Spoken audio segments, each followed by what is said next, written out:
Good evening, ladies and gentlemen. Welcome to the 1-year anniversary of Lights Thunder Action. We will be on right after these songs.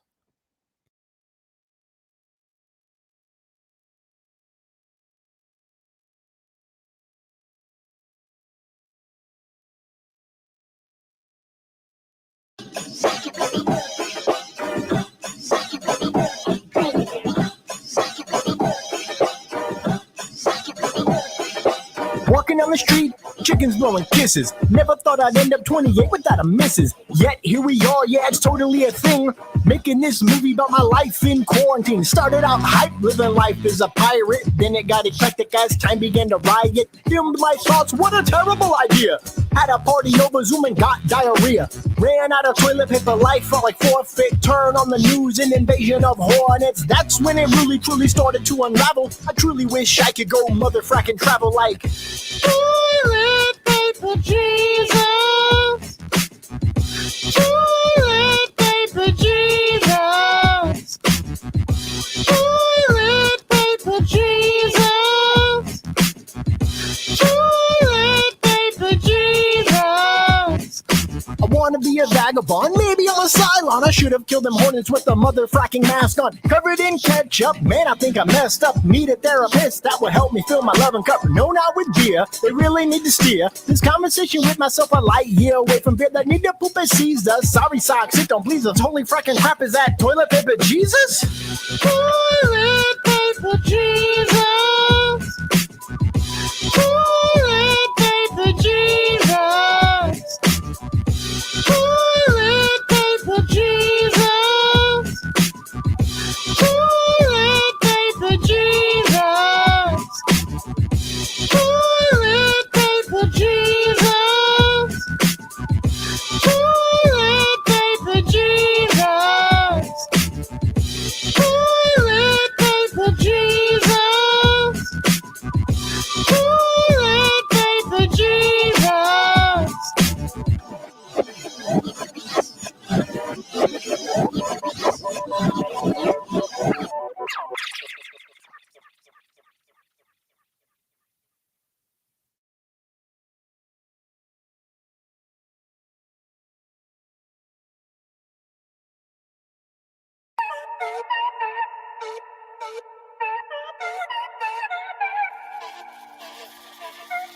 Live version. Welcome to the shop of Anonymous. I swear I don't want anything to do with this, I promise. If you hear me screaming from the top, I'm dropping knowledge. If errors too far gone for a rookie, so I'm calling this game over for you chumps. The gun is all I know and do. Breathing fire like a dragon's or power coming through. Yeah, I'm working 3 jobs so that I can frack a crew. That money you demand, Penal Hunting, and take that love from me. Going to the future and never coming back. Marty McFly, nah, more like his dad. Trying to be calm, all this news is just whack. Propaganda flying, so now everybody mad. Empathy is gone, so we all for attack. If you disagree, you just stupid and sad. Use intolerance, so must be smoking crack. Ignorance is bliss, yeah, just to die, yeah.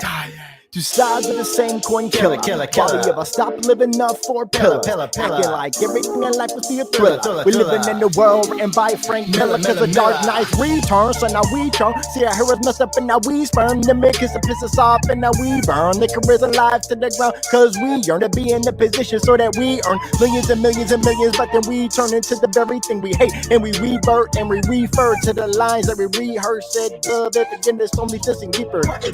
Distract myself from the world. Water, earth, fire, air, swirl. Bend it to your will, then hurl. Flying buffalo, why don't you give it a whirl? Grab a saber, then just twirl. Force cut a pear, give her a pearl. Power unleashes a churl. Join the dark side. Guess it's time I get back to work. Captain of my own enterprise, call me Kirk. Anger and depression always seem to lurk. Round every corner, so I write it's just a perk.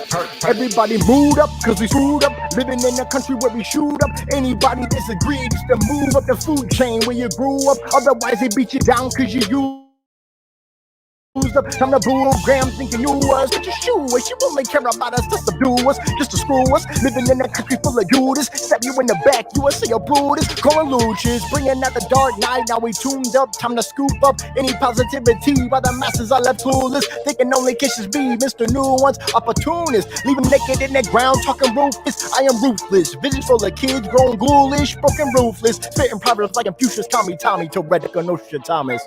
Who this? Who this? Who this? Who this? Who this?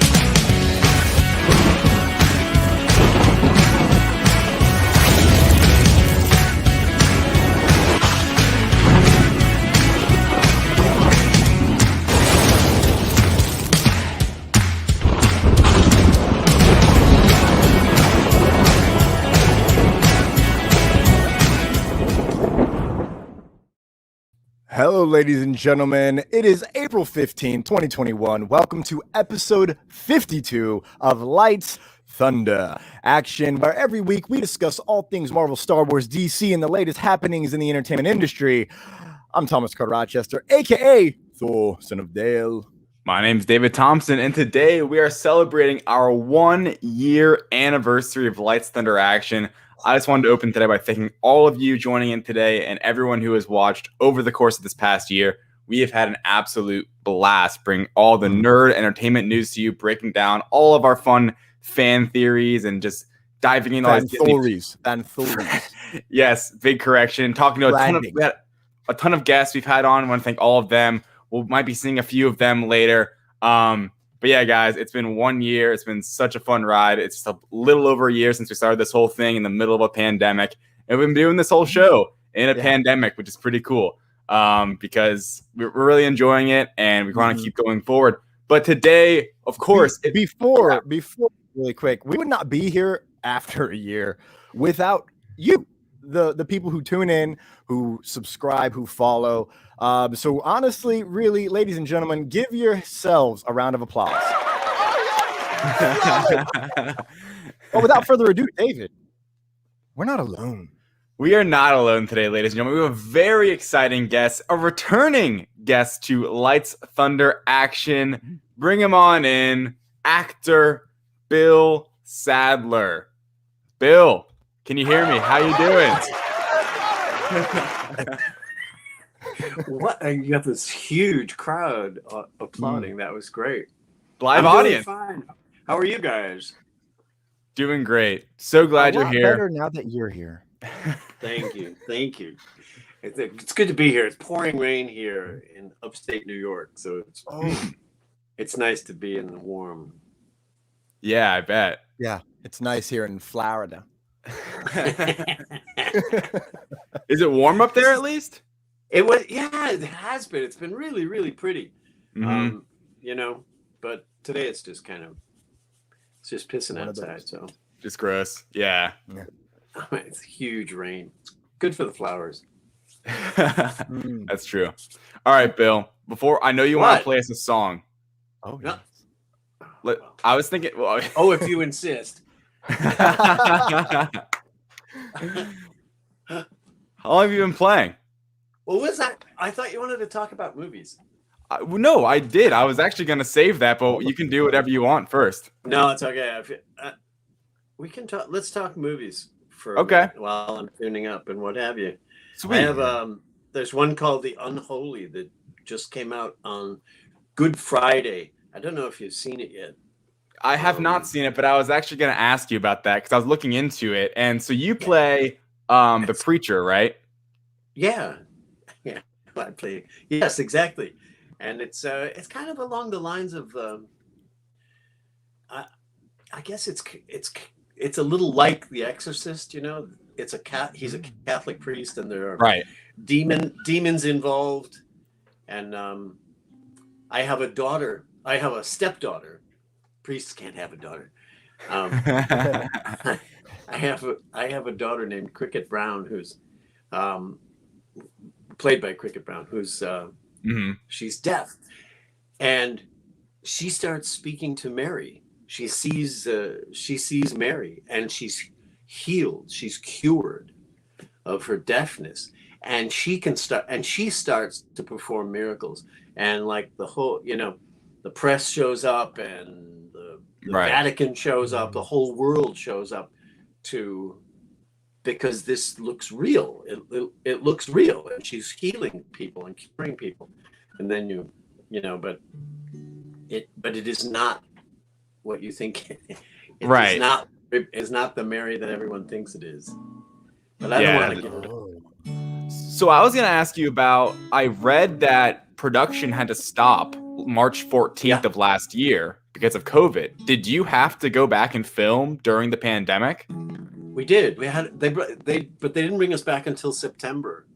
It took them that long. It was Zoom call after Zoom call with epidemiologists and whatever. How can we resume filming and keep everybody safe? And they put in all of these protocols. They broke us up into pods, so nobody was around us that didn't have to be around us. And then everybody in your pod, everybody in the actor pod, like makeup, hair, director, camera crew, we were all tested every single day. Right. Wow. So you almost made a little bubble on set. Yeah. And they would come in and spray the set between takes, and no one else was allowed in. And they actually rewrote things or restaged scenes so that they didn't need huge crowds gathered listening to the sermon or whatever. That was something else. That sort of thing. Anyway. Yeah, something else I saw was how reducing crowds and how you can only have so many extras in the background and things like that. With that film, I was gonna ask you also, just generally, have you noticed, vaccines are rolling out, seems like things are getting a bit better. Have you noticed an uptick in, Hollywood kind of like revitalizing a little bit, maybe like in opportunities or just like production of just general shows and movies that would have been happening, but obviously we've been in this pandemic? I think I think everything, a lot of things have started up again. I've gotten offers to do several things I couldn't do because of the pandemic, because I hadn't been vaccinated yet. But now that I'm vaccinated, I'm looking at other projects. But it seemed to me that a lot of Hollywood has geared up again. Okay. They're just I think they have COVID protocols in place, Right. And now that the vaccine is, it's soon going to be available to every adult who wants it. Right. I think I think things are loosening up. That's my observation anywation because there wasn't, after when we shut down, when Hollywood shut down, it shut down. There was we didn't know how to fly actors from LA to Boston to film. Do we send a private jet for each actor so that they don't have to go through the stand in line in the crowds in the airports and right. Do you make them sit in a hotel room for 2 weeks to be sure that they're not infected before you bring them onto the set? That sort of thing. It's really been crazy. But I think things are shaking out. I think things are loosening up. Yeah. Well, I'm excited to see what your next project is. So I guess, really, this has been the biggest, would you say this has kind of been the biggest change of production since you've been starting acting? Because nothing like this has ever happened, at least in our lifetimes, of a pandemic where you have to go through all these different, like, I feel like before, at least watching a film from the audience's point of view, you see giant crowds all the time and you don't think anything of it because they're just on a set. But now I've thought about that. Like, how are they going to do extras where they're all crammed into a gymnasium or something? Because right now you can't cram in or kind of pack in. They do. I know in the Unholy there was one scene where we did. I was giving a sermon, and the congregation. It's supposed to be, the church is packed, right? Packed with people. When I did my scene, there was no one. There were like two camera guys, period. And wow. Even the director was even outside. It was like nobody came in the church. I did my thing, or in scenes with other actors, it would be just the two of us, but they would shoot us like, more than 6 feet apart, or right.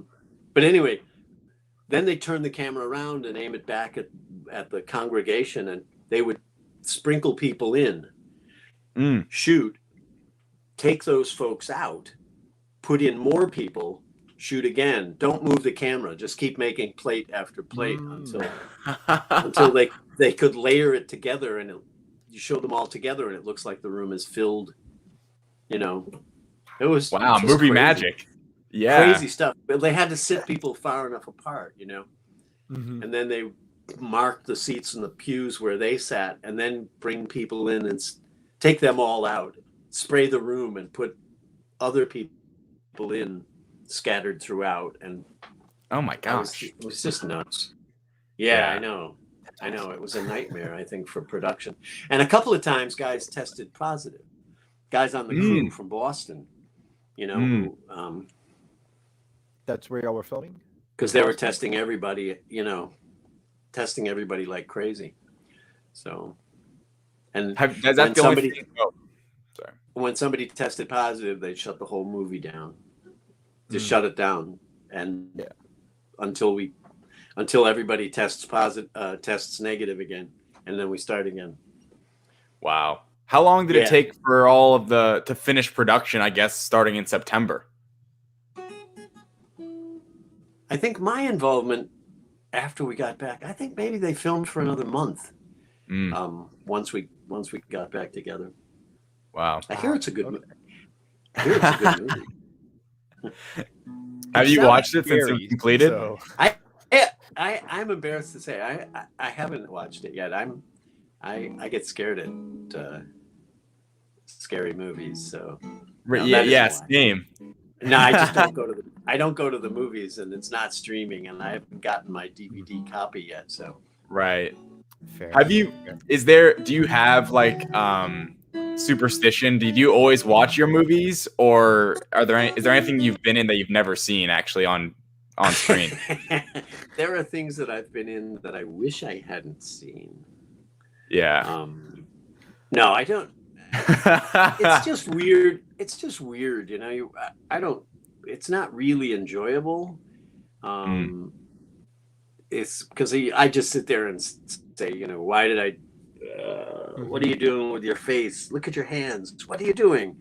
Right. Nitpick yourself. It's hard to be objective, and because I think everybody else in the scene is just wonderful. Everybody else in the scene is doing great, and I'm like, why do they hire you? You're awful. What is that? What were you thinking?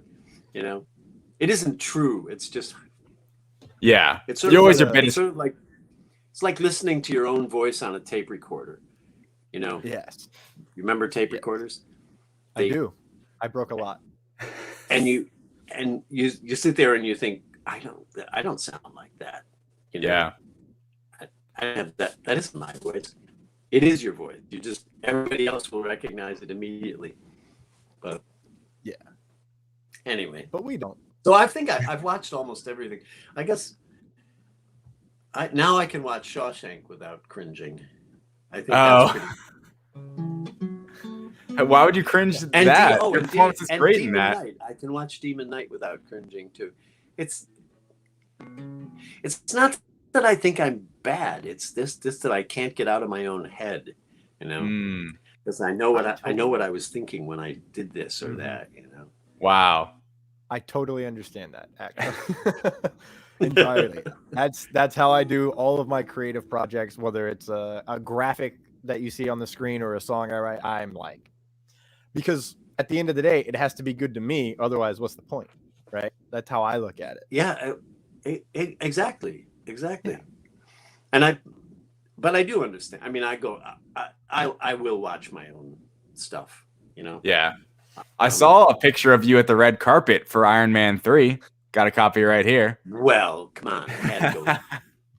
I wouldn't miss the red carpet for that. I was like, that was Marvel huge. needs to bring you back. I don't care about terms and limits and presidential government things. I need you back as President Ellis in the MCU. I'm gonna stand on that. We need you back. Second term. Yes. Yeah. I had a freaking blast on that show. I really had fun. Yeah. I had never been involved in a film that was so technological. You know, it was. I'd done everything I'd done up to then, and since actually, I think has been the effects are practical for the most part. Right. You know, that was just crazy. The flying sequences and the suits going on and coming off, and having little dots painted on your face so that they can put the mask. You know, they can put the helmet on you. Yeah, right. Because you were you were quote unquote in the suit for that one scene. Yeah. Where you were getting like you were strung up and you were in like the War Machine Iron Patriot suit. Where were you actually in that scene? I'd love to know. I was wearing the top. I was wearing the whole top of the suit. Ooh. With the arms and the top of the suit, and a helmet without the face, I think. And but the bottom half of me was in like these tight blue pajamas that have dots on them. It was like so that motion capture pajamas. Right. And if you and the big harness underneath, because they actually hoisted me up in the air. Oh, really? Yeah, I was like 20 feet in the air or something for that. Wow. Yeah, no, it was good. It was good fun. My favorite thing about shooting that show, though, I think one of my favorite things was every time I walked on the set, on the soundstage, the crew started to hum "Hail to the Chief," which I thought was just brilliant. It was like, you'd hear this, and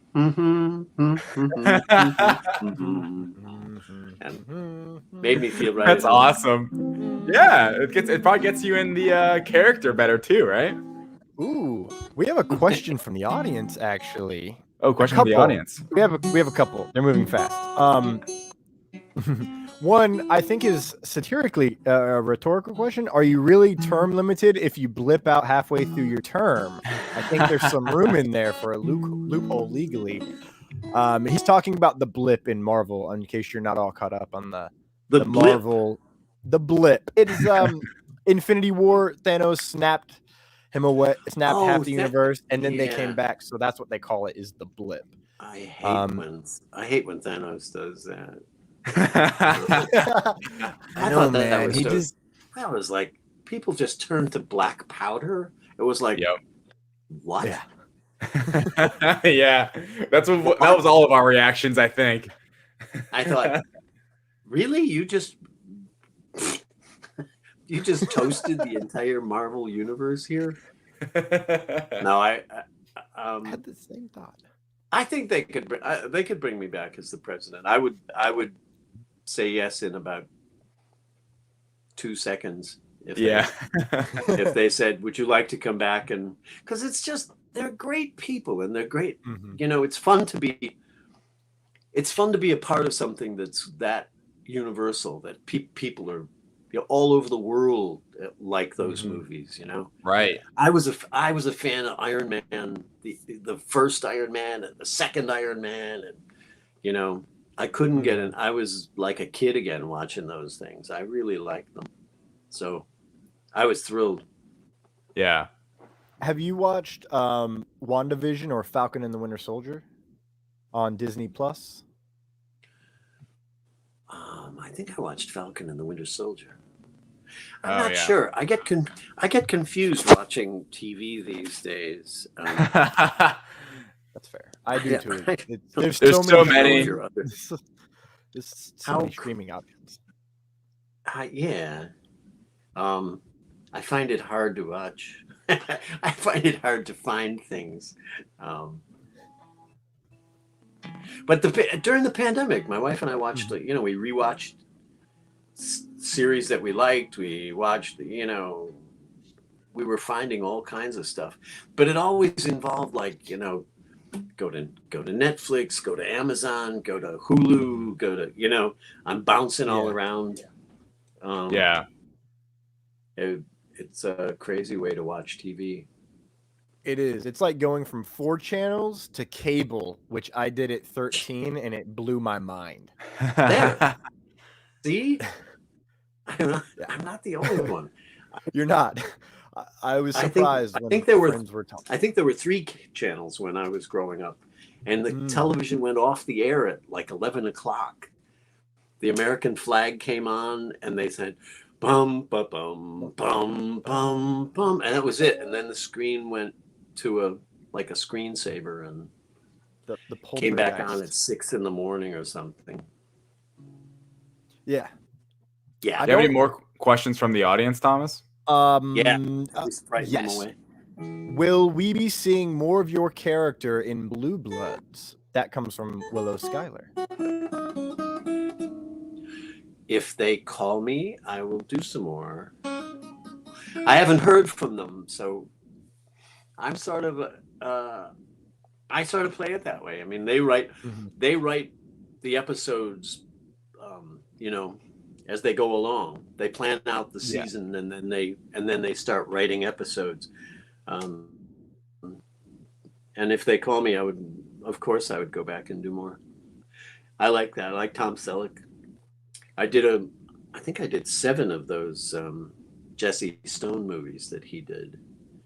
I played Gino Fish with Tom Selleck. Yeah, no, it was.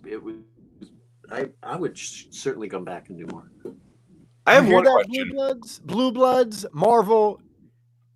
Call Bill Sadler. What else? He's got so you can't many throw a great rock things without hitting one of the shows that I did. Exactly. I had a question for you, Bill. Between the film industry and the television industry, which I feel like is maybe one and the same, which do you prefer, and what are the major differences you've noticed? Because you've done a lot of movies and you've done a lot of TV. And that's actually kind of rare for a lot of actors. Some actors stick to one or the other. Like you've had, I think, in your long history as an actor now, you've done both and very well and been on a lot of different things. So what would you say the differences are, or what you prefer? When I did, there was something really special about doing a series, being a regular on a series. When I did Roswell, I was a regular on a series, and I did Power, I was a regular. And what's really fun about that is you're going to work every day, or almost every day, and you get to know the crew, you get to know the writers, it becomes this big family of people that you get to see and you get to joke around with and work with.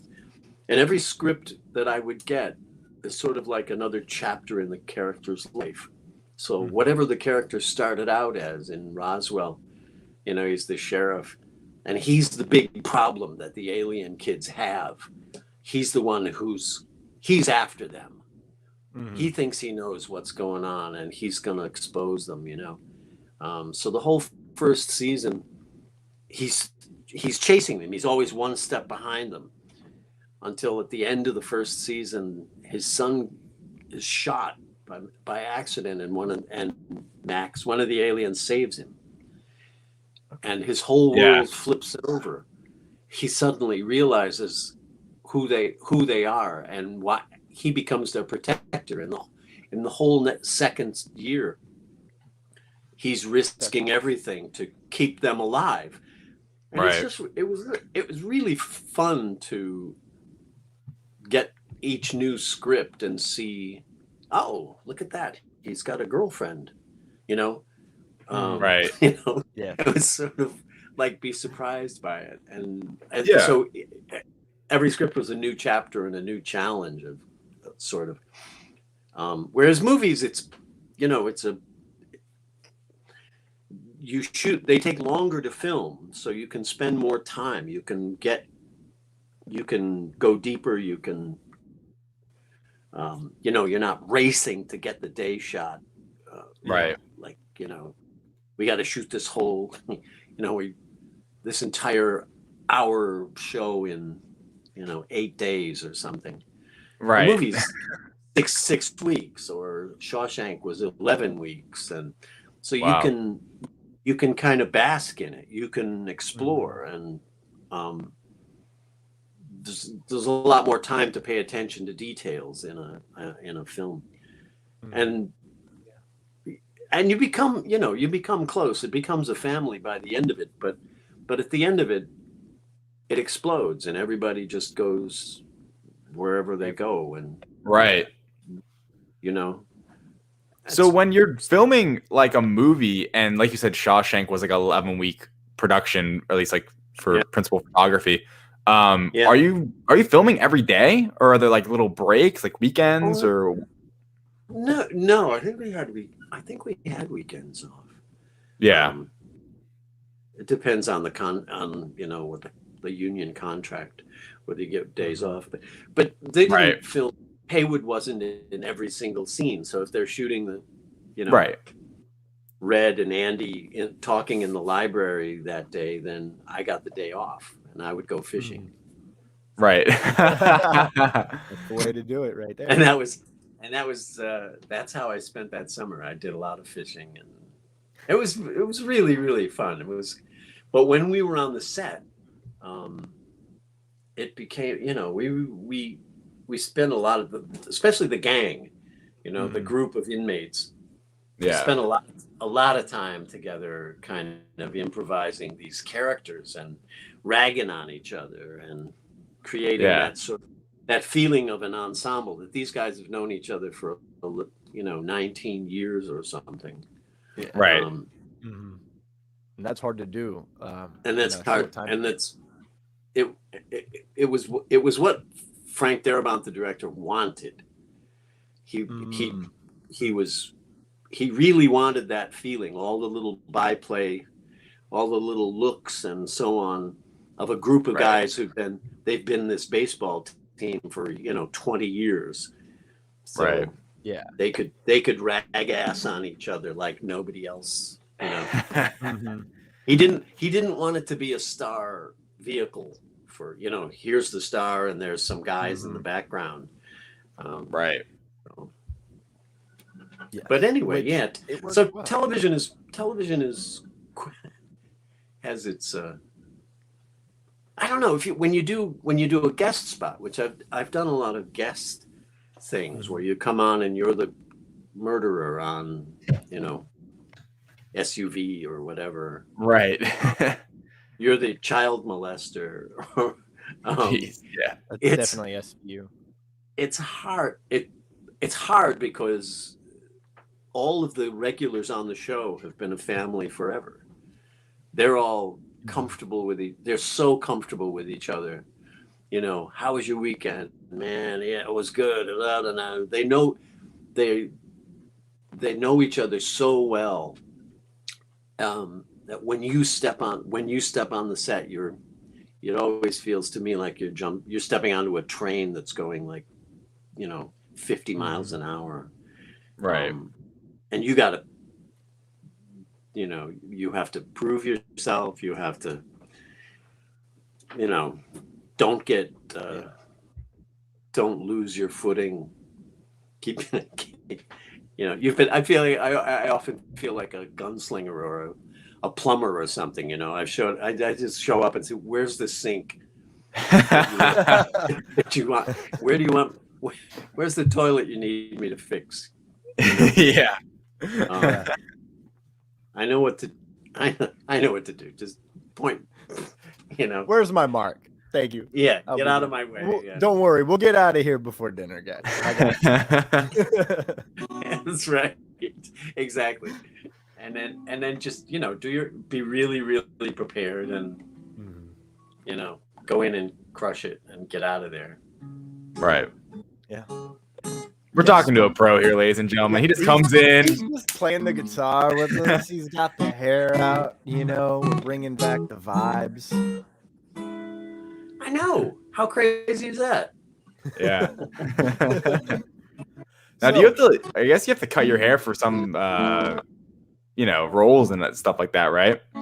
I had up until like a week ago. I had this enormous white beard and mustache. Whole thing. I looked like I had escaped from a production of King Lear. I shaved that off. I really want to cut. I'd really like to cut this, but everybody in my family is saying, "Oh man, leave it. No, it's great. Oh, leave it. I'm the first job I get. They're gonna say, "Yeah, we'd like to. We're gonna need to trim your hair."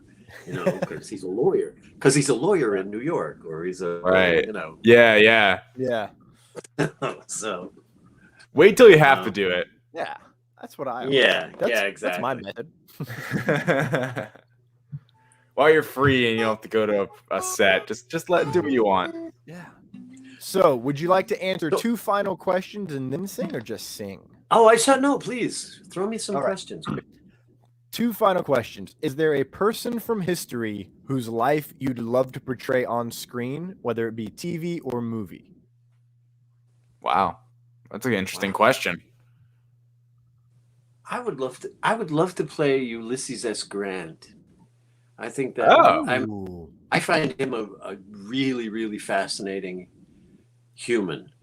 He had a dirt poor childhood, and so did I. And he wrote, you know, I guess I would. That's someone I admire. I think would be a terrific role for me. Interesting. Or Matt Hollywood. Gates. Matt Gates. Matt Gates. No, not from. Matt Gates. From Rosemary Rose, is there a show you would like to be on or would like to have been on?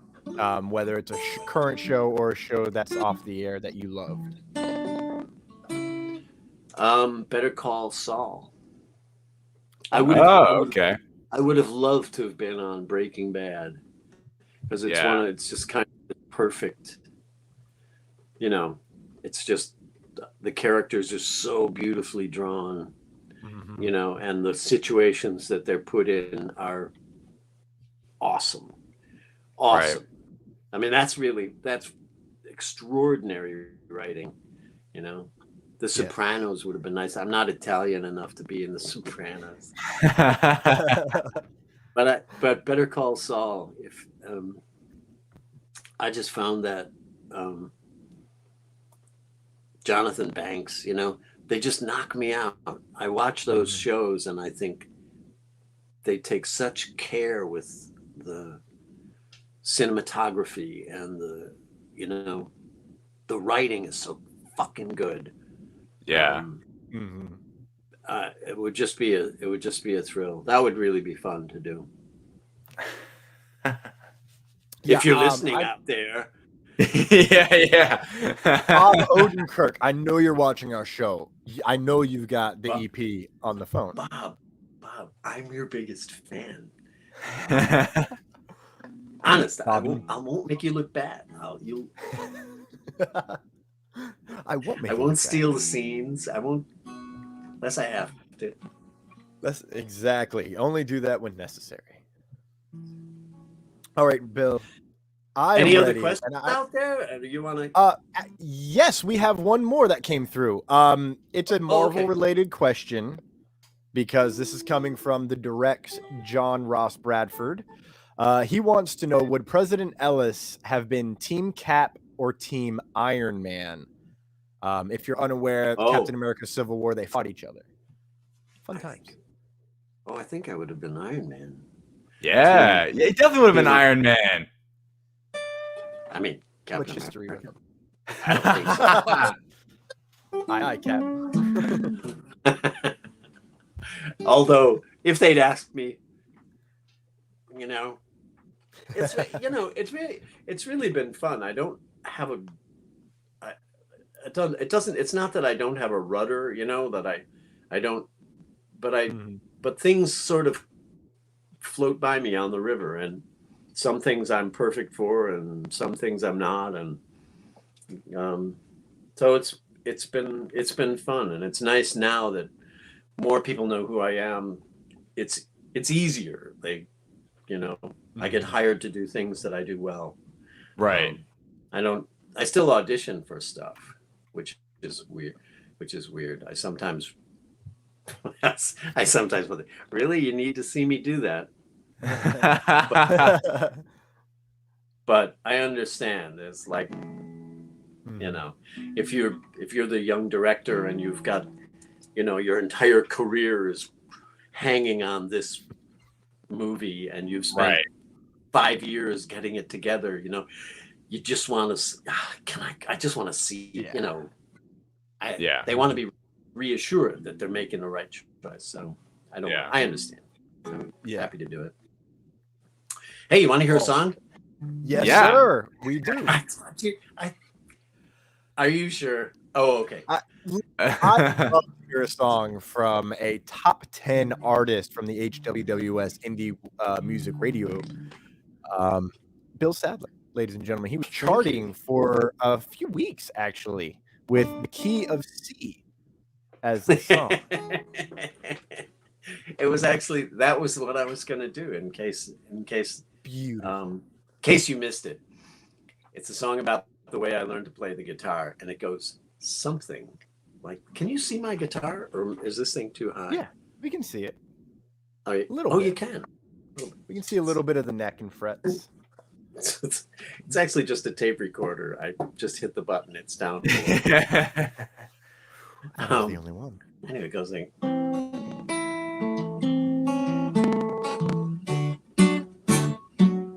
I want to play something in the key of C. The key of C is just fine with me.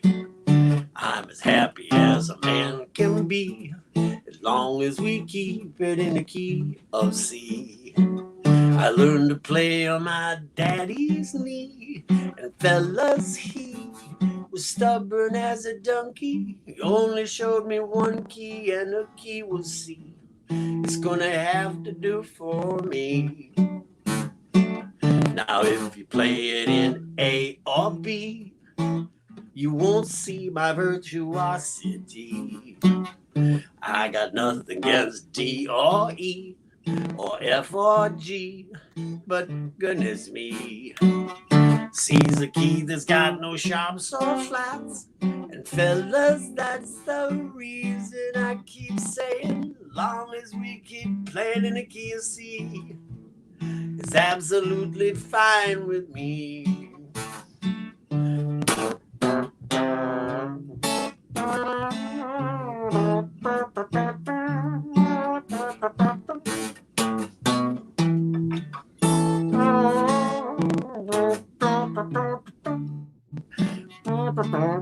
When I try to play a jazzy riff, my hands get stiff, augmented or diminished.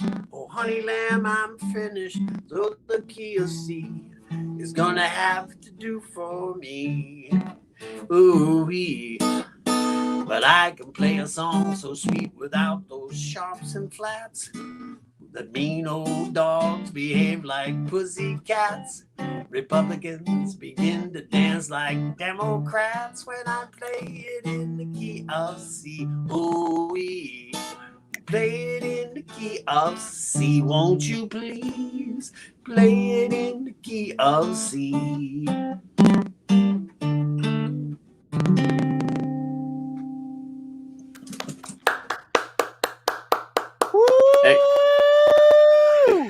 I set the radio world on fire. Absolutely. Thank you. Well, that was awesome. That was my pleasure. yes, thank you. Well, you guys have a great night. Thank you, Thanks, Bill, so much. I We think hope you have a great night. Yeah. It's off to a good start. Yeah. Go see The Unholy when you get a chance. Go check it. I'll have to hide my eyes. I'm a scared guy in the movie theater. I'm not a big. Too. Well, you'll be there. You'll comfort me. It'll be all right. I get us scared. I live in an old farmhouse. I can't watch those things, and then I got to go downstairs and feed the cat or something. And it's like... You can perform in them, but you can't actually watch them back. Anyways, good night, guys. Good night. Good night. Have a great night. Thank you so much for joining us. And ladies and gentlemen, that is the one, the only, the legendary Bill Sadler. We are going to come right back, and we're going to go back. We'll be right back after this amazing commercial break from amazing human beings across the entire Twitter sphere. When we come back, we're going to dive right back into our usual shtick on our show. We're going to find out what David's watched. It's been like 85 years since I talked to David on our podcast. So holy crap. We're going to talk Falcon and Winter Soldier. We're going to touch the news. We're going to dip in our toe in the news. And then we're also going to have a lot of other special guests, which may or may not happen, right? No. Hey y'all, I'm Alicia Marie, writer, director, and executive producer of Zombies, an upcoming independent feature film starring LightsThunderAction's very own Thor, God of Thunder, Thomas Carter Rochester! You can find us on Facebook and Instagram at Zombies the Movie. We also have a YouTube channel, Zombies the Movie. David and Thomas, happy 1-year anniversary on your amazing show. Here's to many, many more. And may the force be with you. Guys, Josh, JBauerArt, Back Talk with Bauer, checking in and wanting to say congratulations to David and Thomas and the entire crew of LightsThunderAction for our happy 1-year anniversary. That is so awesome that you guys made it to 1 year. I've had a chance to be on the show once or twice, and I greatly appreciate it. I love all the support that you guys have given myself and my artwork, and I hope you guys have much more success and many, many more years of amazing content and shows. So congratulations, guys, and I'll see you guys later. JBauerArt has the graphic design skills you need to develop your next logo and at an affordable price. But he's not just a one-trick pony. Follow JBauerArt on social media to interact during live paintings and see all of his previous artwork, which you can buy exclusively at JBauerArtShop.com. Not only is he an artist, this beautiful son of a blue brings you the Back Talk with Bauer podcast every week with unique guests. And every month he hosts a special Back Talk with Friends episode that can only be described as chaotic and hilarious. Need a video intro or commercial? JBauerArt has you covered. For all of this and more, follow JBauerArt on social media. That's JBauerArt. Check out JBauerArt.com for a full portfolio and JBauerArtShop.com to buy that special painting for you and your loved ones. Alpha Dogs is Lost meets The Incredible Journey. The comic series features Buck, a pit bull born with the power of regeneration along with heightened intelligence and strength. Buck yearns to discover the origin of his superpowers, but the truth is more shocking than he could have ever imagined. Buck lives with his owner, Ina, and an old pit bull named Cyrus, who also shares in Buck's abilities. The three of them are on the run from Black Rock, a cabal of mercenaries obsessed with kidnapping the dogs to keep her pit bulls safe, having spent most of their lives in anonymous lifestyles. However, Ina introduces the dogs to her new boyfriend, Salem, a scientist with the direct knowledge of the pit bull's power. Their lives are then thrown into turmoil. Alpha Dogs by John Dexter is live on Kickstarter now. And we're back. David, why are you muted? Who muted you, David? Who hurt you? Where is she? Where's the trigger man? Donde está los drogas? Welcome, ladies and gentlemen, back to the shtick. There's no good way to do this, so it's going to be weird. David, what have you been watching lately? What have I been watching lately, honestly? More Parks and Rec. I did watch Falcon and the Winter Soldier. I don't know if I said that. I don't think I said it last time. I think it was after last time I was on, at least, that I watched that, and that was fun. Like 3 or 4 weeks ago? Yeah, like 3 weeks ago now. So yeah, I've been watching a lot of Parks and Rec with my girlfriend. Have we tried to make coffee ramen in the coffee pot and then break everything? Has that happened yet? It had to have. It's season 3. I know that for a fact. Yeah. Yeah, I'm on season 4 now. There's one joke that I learned was ad-libbed actually by Chris Pratt, which literally is the Is it the Kim Kardashian joke? It's the no, it's not Kim Kardashian. It's where he's like trying to Google something, and then he's like, oh, Leslie, looks like you have network connectivity issues. It's just like the internet's out, but oh my gosh, it's just gold. Chris Pratt, like, if I thought of like Chris Pratt before, now watching this, I love him exponentially more. And I would have loved to have seen this show and then like been live, like in the moment, thinking like this guy's gonna be a superhero. Because in my head, like Guardians of the Galaxy is one of my first impressions of Chris Pratt. So to me, it wasn't like crazy that he was Star-Lord. But now watching Parks and Recreation, it's hilarious thinking that he's now Chris Pratt of today. That's my favorite thing about watching Parks and Rec is just how Andy Dwyer becomes a movie star. And not just that, but like he plays those roles so well. So the fact that like he played stoner, like burnout guy, like really having fun, kind of a kid guy thing. That was his role. Yeah. And then it got to a point where all of a sudden now he's got vastly different roles and he's got an entire new career out of it, and it's just been amazing as a fan to watch that journey. And he'll never not be Andy Dwyer. Like, you know, now I see it. Now I understand. Wait until season 5. Let me just say it like this: wait until Andy becomes depressed. You'll get it. You'll understand. You'll understand, because I know for a fact I've shown you the clip before from work. Mm-hmm. You'll understand why. Before we move on, J.R. Bradford says the Kim Kardashian joke kills him every time. Yes, sir. Me too. David, do you know that one? I don't remember off the top of my head. Was it in one of the earlier seasons? We're on season 4 now, I think. I actually think it's from season 5, but the joke is actually a deleted scene. Oh, no way. Yeah, no, yeah. It's like everybody loves a comeback story. It's like, oh yeah, like Mick Jagger. Like they list off names, and then Andy's like, Kim Kardashian? I have seen this. Kim Kardashian? I have seen it. Yeah. I wouldn't really think of a comeback. Well, there was coming up back in the video, and then it's just like, oh my god. And I'm like, yeah, that's hilarious. That's messed up. But also it's not a lie.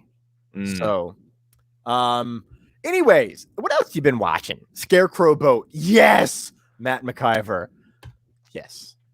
I saw Godzilla vs Kong obviously in theaters. You've had a great time back in the theater. I'm probably actually going to the AMC in Disney Springs on Sunday with my girlfriend. I'm not sure what we're gonna check out. Maybe the Unholy with the one only Bill Sadler in it. I don't know. But I'm thinking, I'm scared, man. Maybe at home, not in a theater though, probably. But at home with a dog. Huh? At home with a dog. Yeah, with the lights all on. I think it's between probably like Raya. There's that one movie that's out, Nobody, that we might see, and I heard that's actually really good. Thomas, I've heard it's good as well.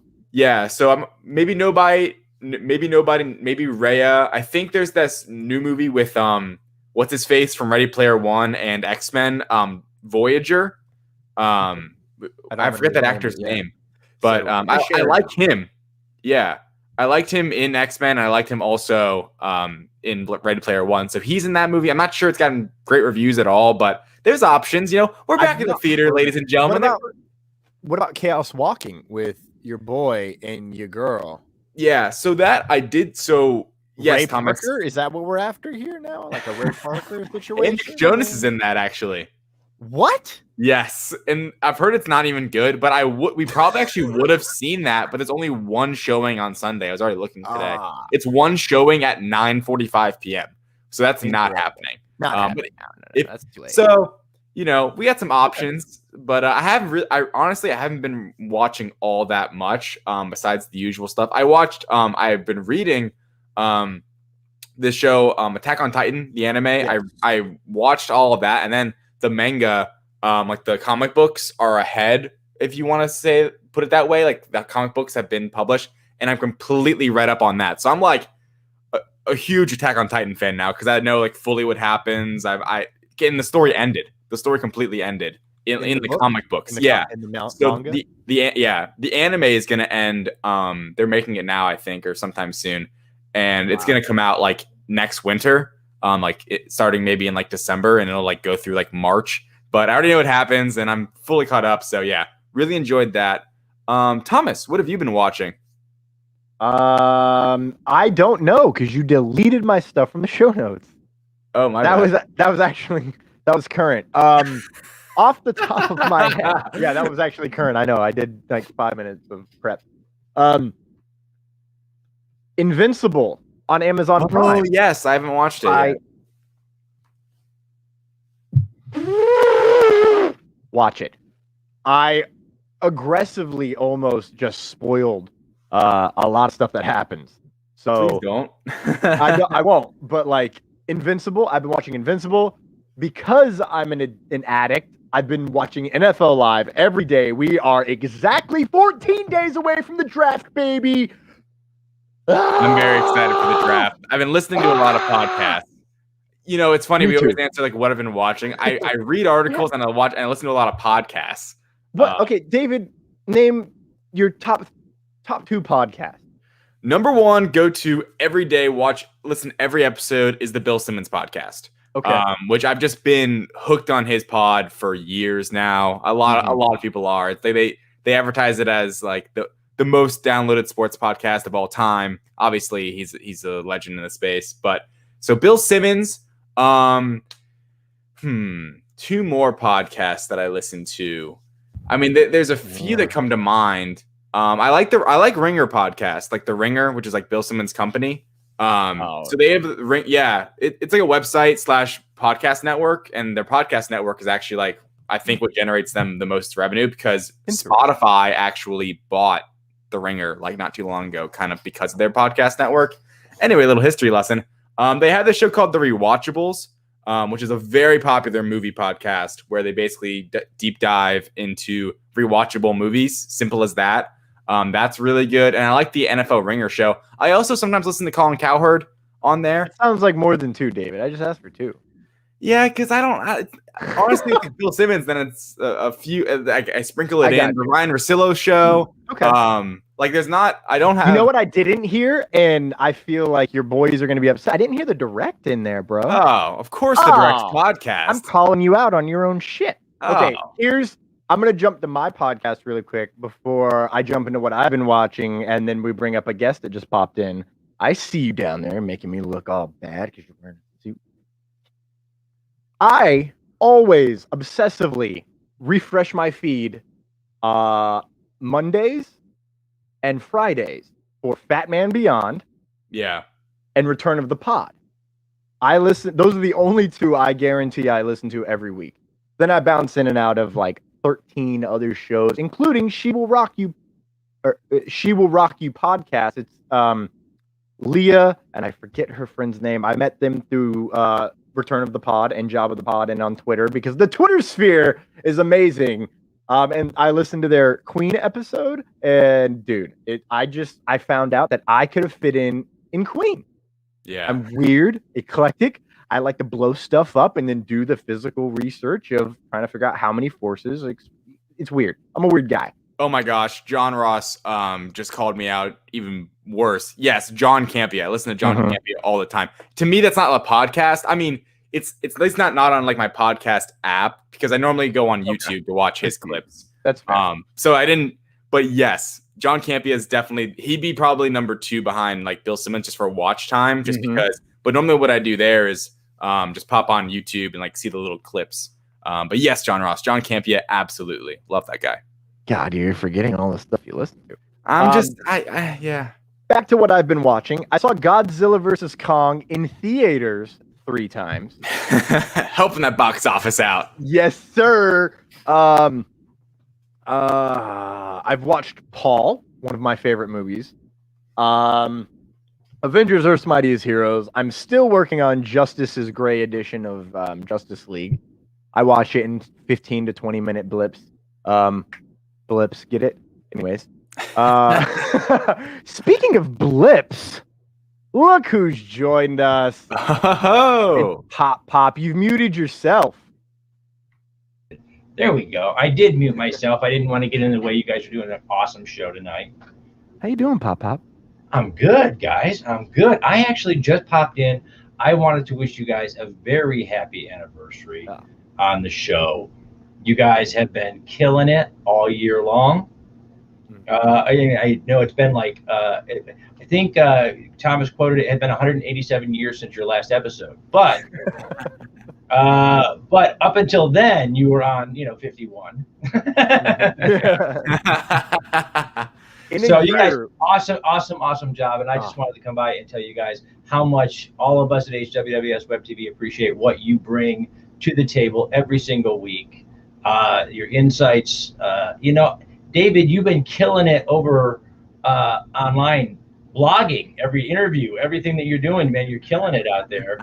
And we're just grateful to have you guys on the team. And we're very happy that you guys made it for a year, many more to come. And I just wanted to come by and say that and tell you I look forward in the rewatch. I don't get to watch live every week because of the schedule here, but I do look forward in the rewatch every week when we're cycling through things.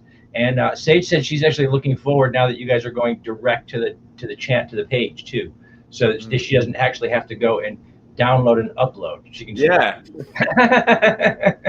Perfect. I understand that. That's why I was like, that has to happen, because that is an absolute pain. I've done that. It's awesome. It's what you guys bring to the channel is so awesome, though, and you have some fantastic insights. It was great to see Bill Sadler back again. And awesome to hear all the team asking questions and things. I was disappointed.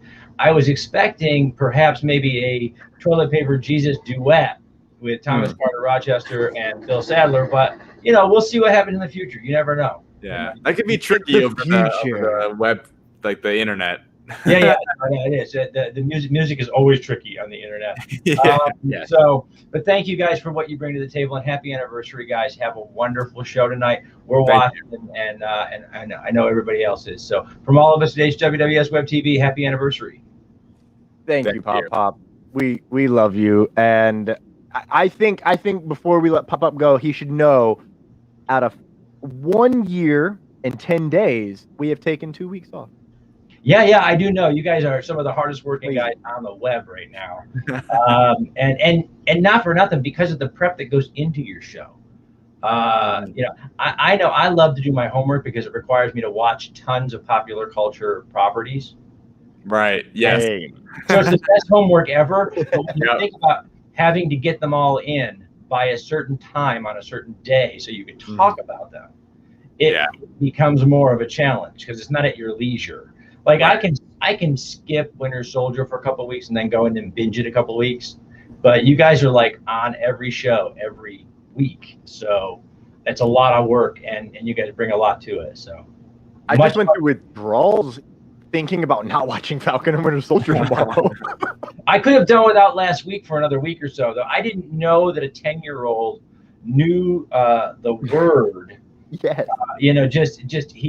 when a 10-year-old looks at you and says he defiled it, Dad, you're like, oh, wow, I didn't know he knew that word. So I could have done it a couple weeks before I had to see that. Yeah. Anyway, guys, happy anniversary. Have a wonderful show tonight, guys. I'm going to jet on out of here and go back to Facebook and watch this with everybody else. So you guys have a great night. Thank you so much. So, David, where can everyone find the audio version of our podcast? Yeah, guys. So pretty much all of our audio podcasts are going to be found on Apple Podcasts, Google Podcasts, Spotify, and our hosting site Spreaker. Right now, we have our latest couple episodes are not up. We're dealing with some stuff, but full, in all honesty, full transparency, most of you guys watch here live or, on YouTube or Facebook, but we are working on that. We like to at least have an audio version for you guys. It's not completely updated right now, but we're working on it. But thank you so much. Subscribe, maybe give us a like on there. We really appreciate it. LightsThunderAction on all those listening platforms. If you can't catch us live, or if you don't want to look at our ugly mugs, you can find our audio podcast there. Full catalog, our first interview with Bill Sadler, a lot of other interviews on there, and all of our shows. Thomas, what else do we got for me?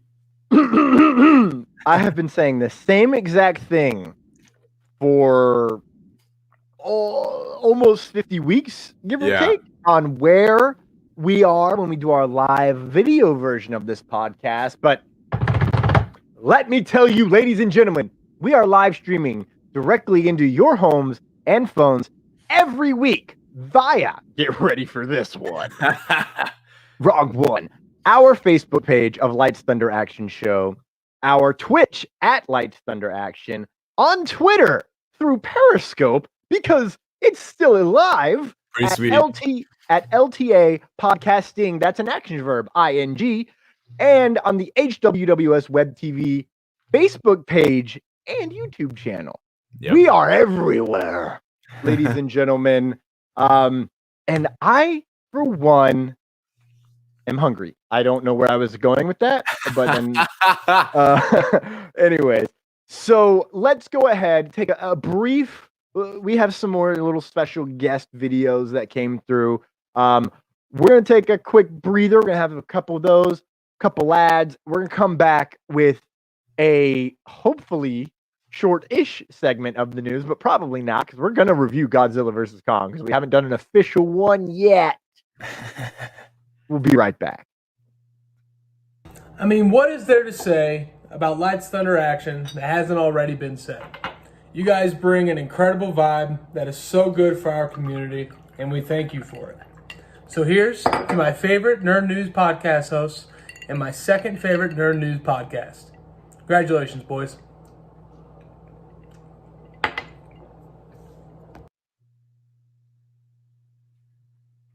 Hey peeps, Will Schuyler here. I want to say congratulations to David Thompson and Thomas Carter Rochester for their idea becoming fruition, and it allowing it to flourish. What kind of BS am I spilling? Congratulations on a year on your podcast, dudes. You guys are awesome. I want to hang out with you guys. Can't wait to escape this place and come see you in Florida. You guys are awesome. Take care, guys. Thomas, congrats on 1 year of the Lights Thunder Action podcast. Thank you for entertaining us and informing us over the past year. Cheers to the future and congrats.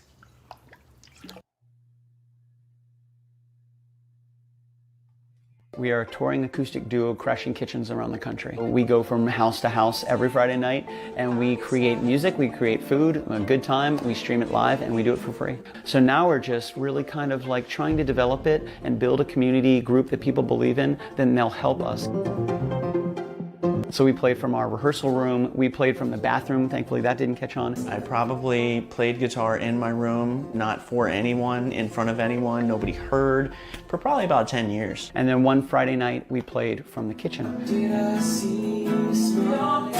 It's the main place people want to be. It's where the food is, it's where the drink is, it's where the best lighting is. You can go to any party and I guarantee you, the kitchen is going to be popping.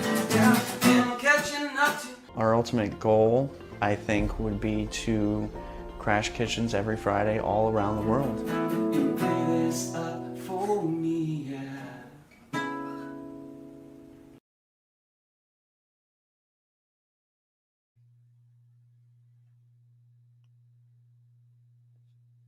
Billy's entire family is slaughtered by a vengeful tornado god, and now he's out for revenge. Yes, you heard that right. A tornado god.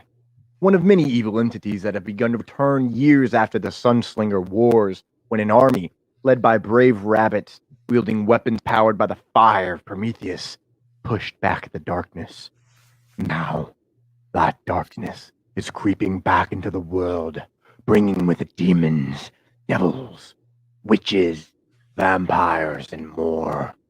Billy has vowed to avenge his family, but his responsibility grows as he now stands as possibly the last of the Sunslingers and the only line of defense against horrific evil. Billy the Kid by Justin Gray, live on Kickstarter now.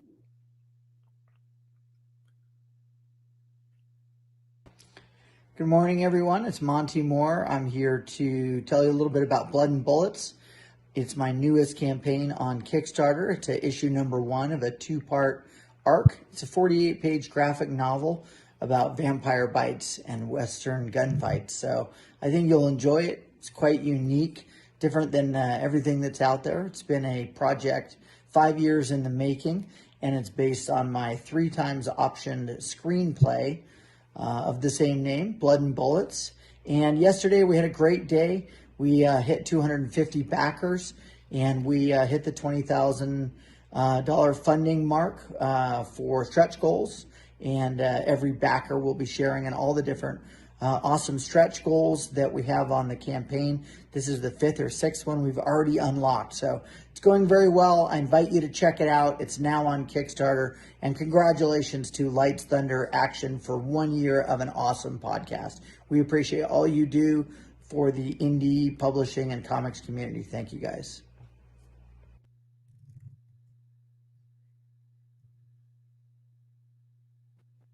Blood and Bullets features Mary Masterson, who is unique to the Old West, as she's a woman who makes her living by carrying a gun, and she's damn good at it. Tensions rise when Mary comes home to visit her brother and meet his new Indian wife, Blackbird. Mary and the rest of the town aren't too keen on Mary's brother taking an Indian squad or replace his recently deceased wife. But that's the least of her problems, as her brother is brutally murdered in an alley, and the local sheriff has no clues and no suspects.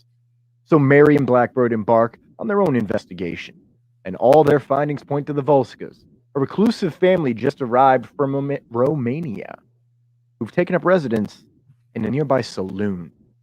Blood and Bullets by Monty Michael Moore is live now on Kickstarter.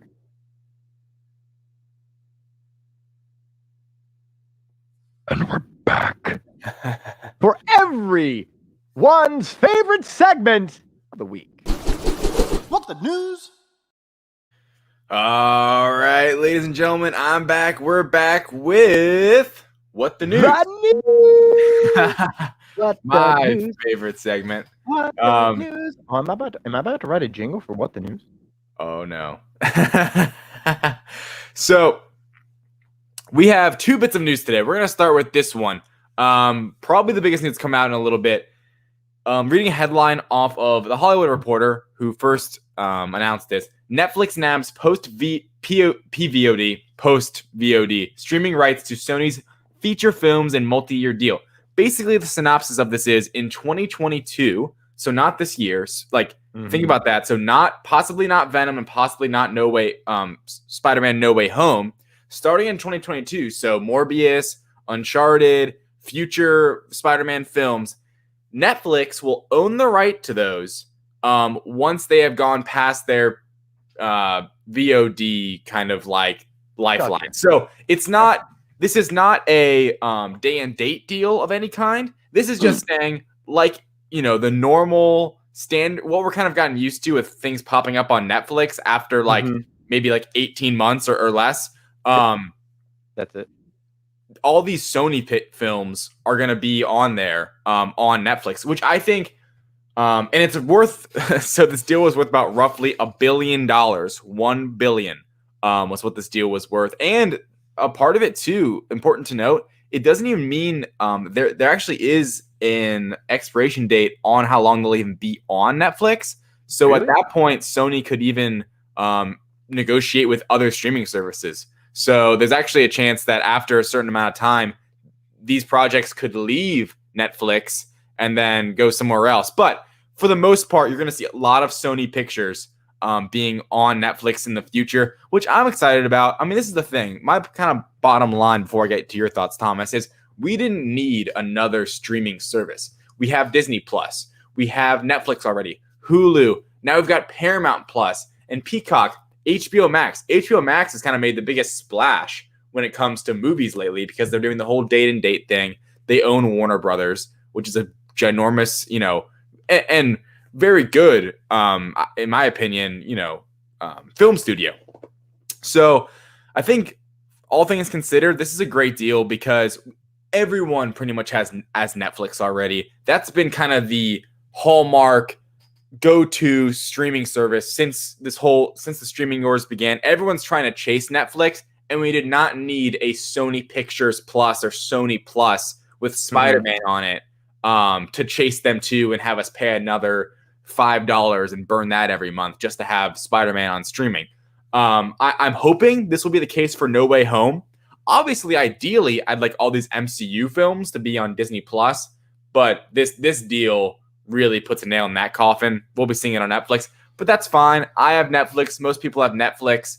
I'm excited about this deal simply because what I just said. We don't have to add another streaming service to these wars, especially now with Paramount Plus coming out.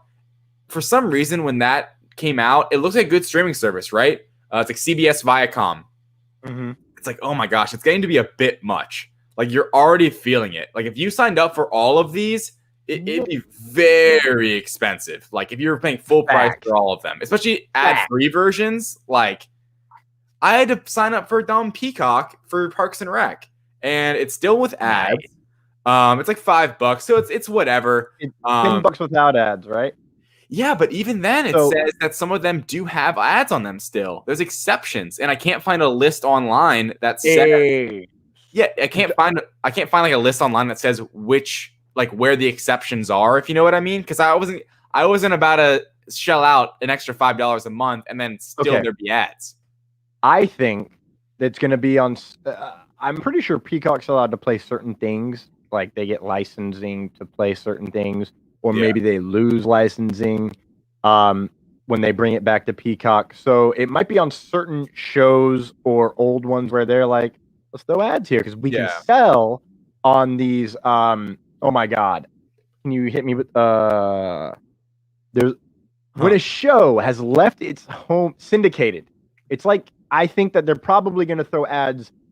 David, you know what? You just convinced me to pay $10 on Peacock just so I can research which shows has it, because I want to know if it's the old shows that are still in syndication, such as like MASH is not on Peacock, but a show like MASH, which you can find on TV Land, on Hallmark, if Hallmark's contract's not in. It's also important to note that Sony Pictures films have been living on Starz, that service, for the last like over a decade. That's the deal they've had. I don't know if you know about Starz. It's like, yeah, I do. And I've seen ads for it, where it's like it'll kind of be promoting Spider-Man or whatever. But I think part of it, I'm trying to find it. I think part of this deal too is that the Sony catalog could also move over to Netflix. No, I think it is the Sony catalog is going to Netflix. Okay. Based on some other articles that I read, because they said, here's what's great about this. Columbia Pictures is under Sony. A couple of other subsidiaries are under Sony. And they listed like 10 movies that could go to Netflix. And I was like, oh, I would literally just buy Netflix just for those 10 movies because I loved them growing up. Something cool about this, reading this article through a little bit more right now, actually, that I missed was that Netflix is going to fund some of them, and it'll be a direct to Netflix Sony picture, if that makes sense. So like the creative team of Sony. Wait a minute. So my question at the bottom of our brand new banner that says Spuckum Originals is possible. Right. Hey, David, shows. How did you not think of that? That was the first thing I thought of. Well, I don't know, because I mean, again, to be fair, you did just find that. I don't remember reading that myself, so I was just like speculating. But that sounds like genuine potentiality. Let me read verbatim off of the Hollywood Reporter. Over the course of the deal, Netflix has also committed to financing a number of titles from the studio's motion picture group. These will encompass the films that Sony intends to make directly for the streaming service from inception, or decides at a later point to license for streaming. Basically, there will be films one way or another where from the initial intent, they will be going straight to streaming or straight to Netflix, or they'll decide, hey, we want to just put this on, instead of putting this in theaters, which we could see more of, in this post-pandemic world, with like, we're not going to put this in theaters anymore. We're going to put it on Netflix. So in all honesty, I think this is a good move for both Netflix and Sony, because Netflix is the biggest streaming service right now. Everyone pretty much has Netflix. Obviously, there's upcoming ones, but putting all your movies on Netflix, that's going to get a lot of eyes there. And for Netflix, on the flip side of that coin, we haven't talked about them. Disney Plus and others are coming, right? And the difference with a lot of these other companies, that they have the advantage over Netflix in some ways, is that they're not shelling out a ton of licensing fees for all of their content. Netflix has good original content, but most of the stuff that drives you to that, streaming service is non-original projects. And that's why you're seeing now all of these companies making their own streaming services, because direct to consumer, you don't have to pay out fees and then you can still get all that revenue. So I think this is smart that Netflix locked down Sony, at least for the foreseeable future, because this is a big company with a lot of motion pictures that come out every year, and motion pictures that are, especially Spider-Man, blockbuster. People are going to want to see them. People are going to want to, these are films that people are going to search for online to see where is this streaming, right? And now we're going in so many different directions. Less and less are on Netflix, so it's smart for them to lock at least Sony Pictures down. I agree. That is all. I'm glad you agree. We're back. I mean, we're back because, again, my only real thing I just found is actually, like, my only question is it might happen. We might get Spider-Man or Netflix original shows and or movies. Because let's be real, Sony was talking about doing Spider-Man shows. Yeah. Like Spider-Man universe shows. Like there were rumors. Wait, though. The thing is, I think... I don't know. Well, I think for Spider-Man, Disney would have the rights for any television program. There's some weird stuff in the contract where I think it has to be a motion picture. See, that's what I was thinking too, and which is why I was hoping we would get Spider-Man shows on Disney Plus. Right. But I don't think we'll get that. But I don't know. I don't have the contract in front of me to read it. So. you know what? If anyone, Sony, I would love to just read the contract because I'm a nerd. I want to know the information. Yeah. But moving on. What a segue.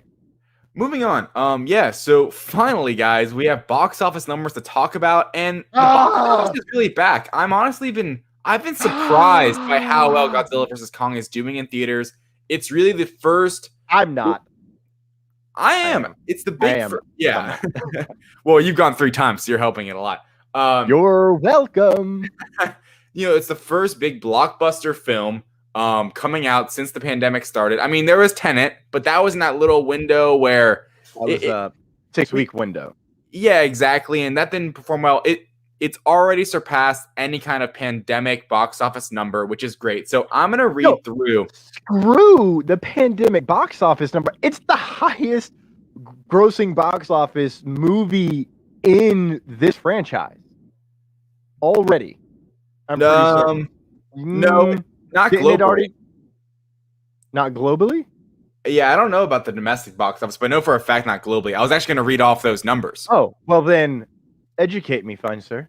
Yeah, sure. So, here we go. So Godzilla, the first Godzilla globally made 524, roughly about 525 million dollars globally. Kong Skull Island made the most actually, with about 566 million globally. So like a little over $500 million. $500 million, yeah. Godzilla King of the Monsters did surprisingly it's gonna perform better than that, which I think is really interesting to look at because that was in a non-pandemic world, obviously. So King of the Monsters, it was less than $400 million. It was 389 million about. It was 389. Okay. Yeah. So right now, I'm actually kind of confused here because the numbers I'm looking at on the number I had tweeted out. I'm looking at Box Office Mojo right now, but I remember when I wrote this tweet out, I took it from Box Office Mojo, but now Box Office Mojo is giving me a smaller number than what I tweeted. What was that number? So what I tweeted for Godzilla vs Kong so far was 357 million globally. And right now on Box Office Mojo, it says it's 338 million worldwide. It does say that. Maybe there is a miscalculation. Who knows? Obviously, like when the box office is still rolling, it could have been my fault too. I might have had a miscount on that, but I thought I took it right from the source. Anyway, guys, here's the bottom line. We don't sit here and keep crunching the numbers. Godzilla vs Kong is performing, whatever number was right. It's doing over $300 million at the global box office right now. According to Box Office Mojo at the current moment, $70 million domestically here in the United States. And this opened in March. Wow. It was the first one, since the vaccines rolling out, since other theaters are reopening, like Regal is finally going to be reopening. I think, honestly, I kind of want to ask you this question, Thomas. Do you think because of this, Disney is thinking, why did we make Black Widow premiere access? Because, no. You don't think they're even questioning? Because think about it. Disney pushed it back to July. Here's why. The Black Widow is not Godzilla vs. Kong. Yeah. My question on this banner of our theaters back is facetious as fuck. That's not the real question we should be asking. We should be asking, are moviegoers back? Because I think, listen, I'm going to be real with you. I'm going to watch Black Widow once, maybe twice in theaters, then I'm watching that shit at home. Godzilla vs. Kong, it's better. I've watched it. I've seen it in IMAX. I've seen it in 3D. I've seen it in 2D regular at the regular theater. I've seen it on HBO Max. I've seen it almost every way you can. Let me tell you, it's always better in the theater. Always better in the theater. Yep. And let me be also I think I also learned a secret. We're going to go on like a 30-second tangent. I think I learned the secret of good 3D movies. Make the whole fucking movie CGI. Because not only, here's why. When you're shooting a camera with a camera, more often than not, we're shooting with 2D cameras because we don't want to spend the money on the 3D cameras. Well, yeah. So you're shooting, and what you're getting is still a two-dimensional, it's in a box. There's depth here and there, but it's really hard to find there. What I find the most interesting is Avatar looked amazing in theaters. And then when you watch it on TV, you're like, that's not the same. The computer graphics, they have to build that in layers 3-dimensionally. So that way, when they transpose it to 3D in the movies, it happens to work better. That is a working theory in my head. Now that shot where the heave is coming out of the center of the hollow earth and then goes up by Kong, and then you track with that and the camera around the Godzilla nuclear blast. When I first saw that in IMAX, the first thing I thought was, holy shit, I bet that looks dope in 3D. And it does! It is so worth it. I got vertigo in that scene. Really? 100%. I was like, oh my God, like this is exactly what I was hoping would. I had to take my glasses off and shake them in the middle. And I was with a friend and they're like, you okay? I was like, yeah, that hurt. That was awesome. Like, talk about being in that moment, like in the 3D. That's why I say I think the CGI is the key because of how it is created originally, like how its form of creation. They have to go in and layer that piece by piece so that when you do it the opposite way and extrapolate it back out from a 2D field, it does it better. Right. Godzilla vs. Kong, not a movie to be watched on TV, comparative to the theater. And I think that the only reason people are going out to this is for that reason. And a lot of people, there are some people who are vaccinated. Now, I think the reason Disney did what they did on Black Widow is really because they weren't willing to bank on it all. Let's be real. Let's be very, very, very, very real. After, what is it, 2 weeks now? Mm-hmm. Godzilla vs. Kong has only made $70 million in America. Yeah. That's not Black Widow numbers. Right. I don't think Black Widow would make more than that. And that might be a hot take. You don't think it will make more in July?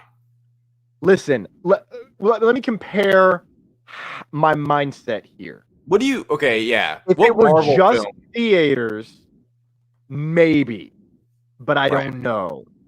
Because it's hard to judge. Godzilla vs. Kong made this money, $70 million in America, while also being on HBO Max. Maybe I'm 100% wrong, and it would destroy that if it were only in theaters, Black Widow. Right. But now I really don't know if it's going to beat that number. Yeah. Because it is going to be on Disney Plus, and you are going to lose families right off the bat. Because why am I going to spend? And this is why I made that statement that I'm not going to see Black Widow in the theater 3 times. It's not Godzilla vs. Kong. Godzilla vs. Kong brought me out. It gave me a 3D idea. It gave me monsters beating the shit out of each other and a decent human plot that I actually don't hate. I actually really like the human plot. I was entertained for 70-ish% of the human plot. Yeah. You know, a little bit more than 2/3, just because half that human plot is all monkey. But Black Widow's not the same, especially when we've been getting Marvel on our TVs for almost 14 weeks now. Yeah, I don't know. Another know. big change. I do definitely think Black Widow will outperform Godzilla vs. Kong generally. Okay. Domestic numbers, it's hard to read the domestic numbers right now, honestly. Well, here's the thing that is important also on the international numbers. I don't think HBO Max is available anywhere else other than America. Correct. And Disney Plus is, so that is a very good point. And I was having a discussion with someone on Twitter where because I was thinking, so is there a way internationally where you don't get HBO Max? Maybe someone in the comments can answer this for us listening right now. Is there a way to legally stream it? Not illegally pirate it, but to legally stream stream Godzilla vs. Kong like POD or something? Like, is there a way to stream it? Because that would kind of help me think about it. Is there no other way to watch it internationally? But the thing is, I don't believe so. Yeah, because it is in theater. And most of the international box office is from China. They're the majority of those global box office numbers. But that's not surprising because China's box office has been open for months now. So it kind of just is what it is. But anyway, are the theaters back, facetious or not? I think yes. I think these numbers show that people are willing to go out to the theaters, and I think it'll only get better over time. I mean, this is a movie that you'd want to see in theaters. It has, it definitely has the big names. Godzilla versus Kong. Everyone loves a good, fight movie like that of two characters you like, and you can pick a side and go out and watch it. And it seems like a lot of people have also watched on HBO Max. I've talked to a few people, like friends, who have just seen on HBO. I watched on HBO Max. Like, no big deal. And that makes me think that final note on this piece of news, and I have a little bit of breaking news for you, Thomas. Can't wait to blow your mind. Okay, but are we gonna talk about the movie after? Yes, we can. We haven't done that, and we need to fight about lizard versus monkey real fast. So. We can. I think the best litmus test for the box office period is going to be June 25th, Fast and Furious 9, because there is no day and date streaming service with that film. That is the first big blockbuster movie that is just in theaters. It is coming out of this pandemic, it's going to be the first one that's only in theaters. Obviously, we know later in the year there'll be Marvel content that's only in theaters. Maybe Dune now. There's rumors that Dune could maybe hop out of that HBO Max deal. Really fast, I've heard that Dune is fucking incredible. Yeah. I heard it from Kevin Smith, who heard it from someone else, and he said it's over 3 hours. Wow. It's epic, and it is mind-bogglingly good, and they hope it goes only in theaters. I bought the graphic novel, the book 1 of Dune. I got to read it before it comes out. I'm excited. But yeah, anyway, I'm excited for the future of the movies. Like I said, I'm probably going back out to see a film this weekend, and next weekend, my local theater is open back up. Thank goodness. It's been a while, and that's right in time for Mortal Kombat, which is kind of the next big-ish movie. That's next week. Out. That is next week. Thomas, before we give our quick little reviews on Godzilla vs Kong, I want to do a quick tangent. Look at this hat. Kevin Feige was wearing. Look at the Doctor Strange logo for the audio. Text it to me. Oh Lord! And I'll add it to the. Okay. Yeah. So this logo. That is this the breaking news? Yeah, it's. We must sound the breaking news horn. Quote, breaking news. He was just being interviewed about Doctor Strange, by the way, and filming's wrapping next week. But this Kevin Feige hat, it kind of has that 3D dimensional look to it, kind of teasing the whole multiversal elements of the film. And I just think it looks. Oh, I forgot those were on, David. My bad. I just think that it looks so cool, and I think, to me it points to a secondary logo that could come out for the film. Right now it's just that all red Doctor Strange in the Multiverse of Madness. Having there it is. Having those layers to it and kind of that multiversal feel, I think could be so rad. I love how. You want to know what I see? What do you see? Spider-Man colors? Yeah, red, white, and blue. That white might actually be gold, but I definitely am seeing red magic Gold-ish. and blue magic. Ooh. So Scarlet Witchy. Yeah, that's what. I see Scarlet Witch on the left, just to the left, not the far edge, because there's 5 logos. If you're not watching. And if you're listening to this, I'm very sorry that I have to describe a picture of a fucking hat to you, bro. But yeah, there's 5 of these Doctor Strange Sanctorum logos. On the far edge, it's a very dark. Then you have a red, and then you have what look gold or white, and then you have 2 blues that look the exact same tint of blue, but hard to say. America Chavez, says John Ross. Nice. Yeah, true. Ooh. She's supposed to be in the film. And she's got multiversal son of a business. Yeah. John Ross Bradford. Someone sent John Ross a leak. Have him hop on the show. John Ross Bradford. Bring the breaking news. Okay. Ready, Thomas, for my review of Godzilla vs Kong? Yeah, it's gonna be short as dick, isn't it? I loved the ending. I loved the fight scenes at the end of the movie. I thought the fighting at the end for that last 30 minutes or maybe 15, 20 was what I signed up for. I did think the opening, I was thinking they were gonna fight 3 times, not 2, and maybe just I set those expectations in my own head. And I was kind of. They do technically fight 3 times. Sort of, but the second it's the second is back to back. It's a very short. There's a very short. Whatever it is in between the rounds. If we think about it, the second was really a boxing match. is how it went down. Yeah. And there was a small interlude. I was surprised that Mechagodzilla was only, his story in this movie kind of like you saw him, he came out, and then he was defeated. I thought they might set him up because I know they have plans for more multiverse, or not multiverse, monsterverse films down the road. And I think people want them. We're seeing the box office numbers. It's a fun film, right? Like I watched the Fast and Furious 9 trailer. It's so ridiculous. People sometimes like ridiculous. You need that in especially these blockbuster films. My one critique with it, I had a fun time. I went and saw it with Kevin. I was Team Kong all the way. I was Team Kong all the way, and he was Team Godzilla, so Kong kind of lost, but he was the main character. I knew I loved Kevin. and Lizard Gang, boy.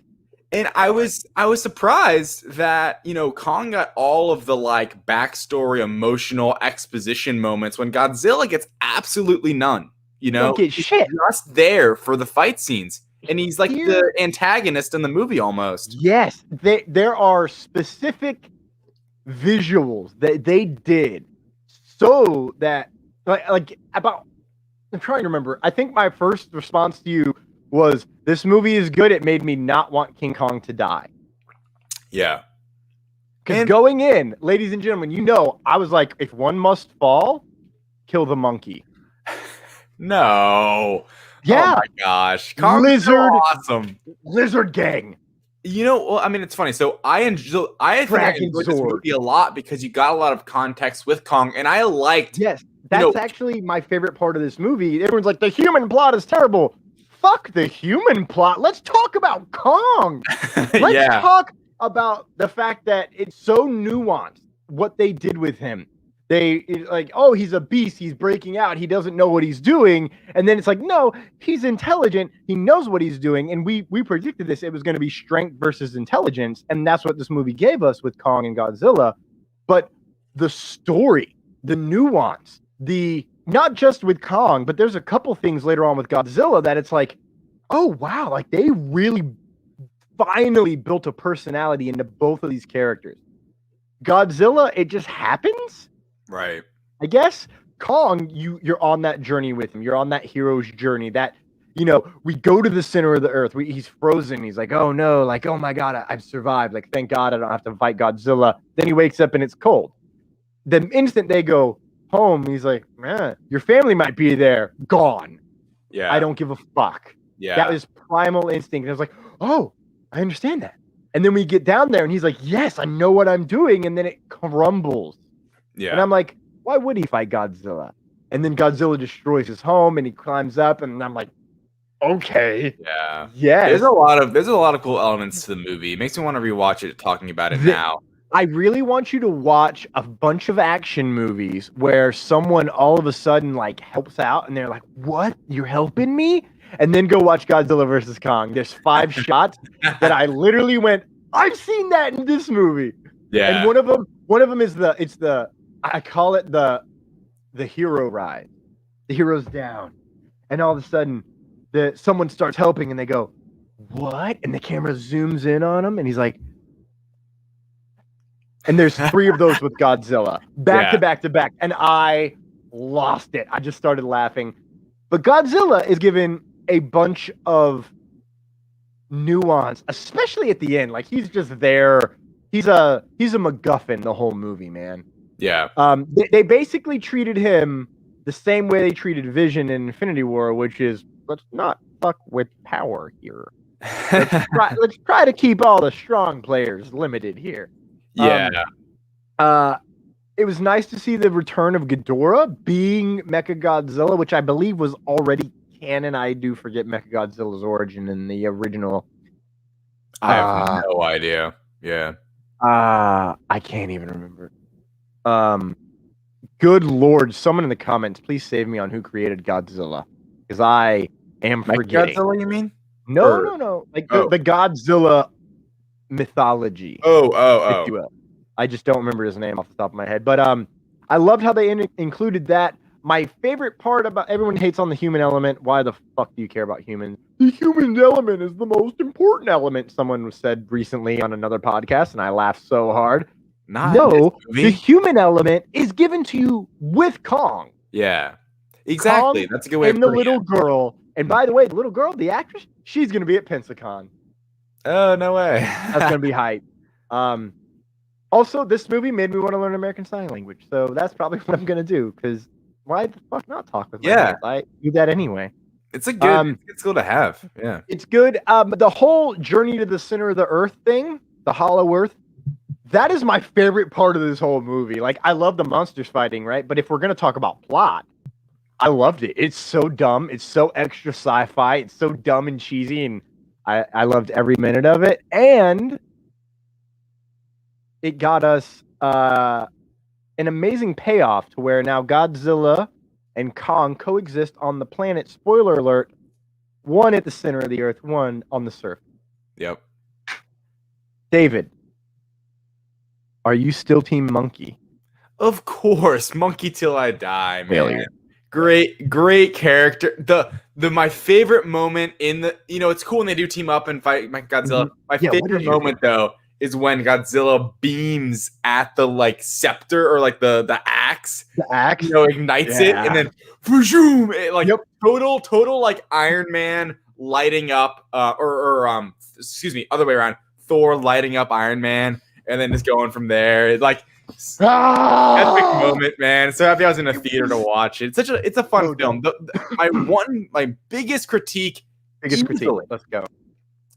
Easily is the Millie Bobby Brown and gang story. They if you really think about the movie, at least in my opinion, they serve little to zero, none purpose. I mean, we could have they show us the aspect of discovering Mechagodzilla and being on the inside, but we could have just gotten that through the big bad villain mustache twirler guy. It was so unnecessary to me. It's just very twirly. I liked those actors actually as that gang.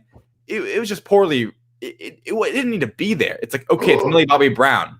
Let's watch Millie Bobby Brown. And this kid and this other guy. Princess Leia? Yeah, Thomas's latest fan casting is Millie Bobby Brown as Leia. Now, again, watch Godzilla vs. Kong. Look at it through the lens of her being Princess Leia and tell me you don't get Leia vibe. Because, again, she's the only competent one in that group. This is what happens when you've seen the movie 3 times plus. You start 4 getting times. She's the only competent person in that group. I love that group because they're just funny. And I'm entertained by them. That's the only reason I like that storyline. Which, let's be real, I do like this storyline more than the Canto Bite bullshit from Last Jedi. And I love Last Jedi, right? Ooh. I like right? Nice comparison. Thank you. Because the whole time, the first time I saw it, I'm like, yeah, this is like a Star Wars. You got the goofy, weird kid. You got the one guy who's very weird, but weird in the good way. And then you've got the strong female who's the fuck is wrong with you, idiots? Get it together. Chop, boys. Well, and the fact that both sides, yeah, the more I watch it, I was no wonder I get a Star Wars vibe. It's the Canto Bite storyline, but better. Yeah, and I think both of those would be critiqued by audiences. What was the purpose at the end of the day? We went on this journey with them, but then there was little to no purpose served. Small tangent about the Rise of Skywalker. All they had to do was give Finn 5 minutes of a damn good.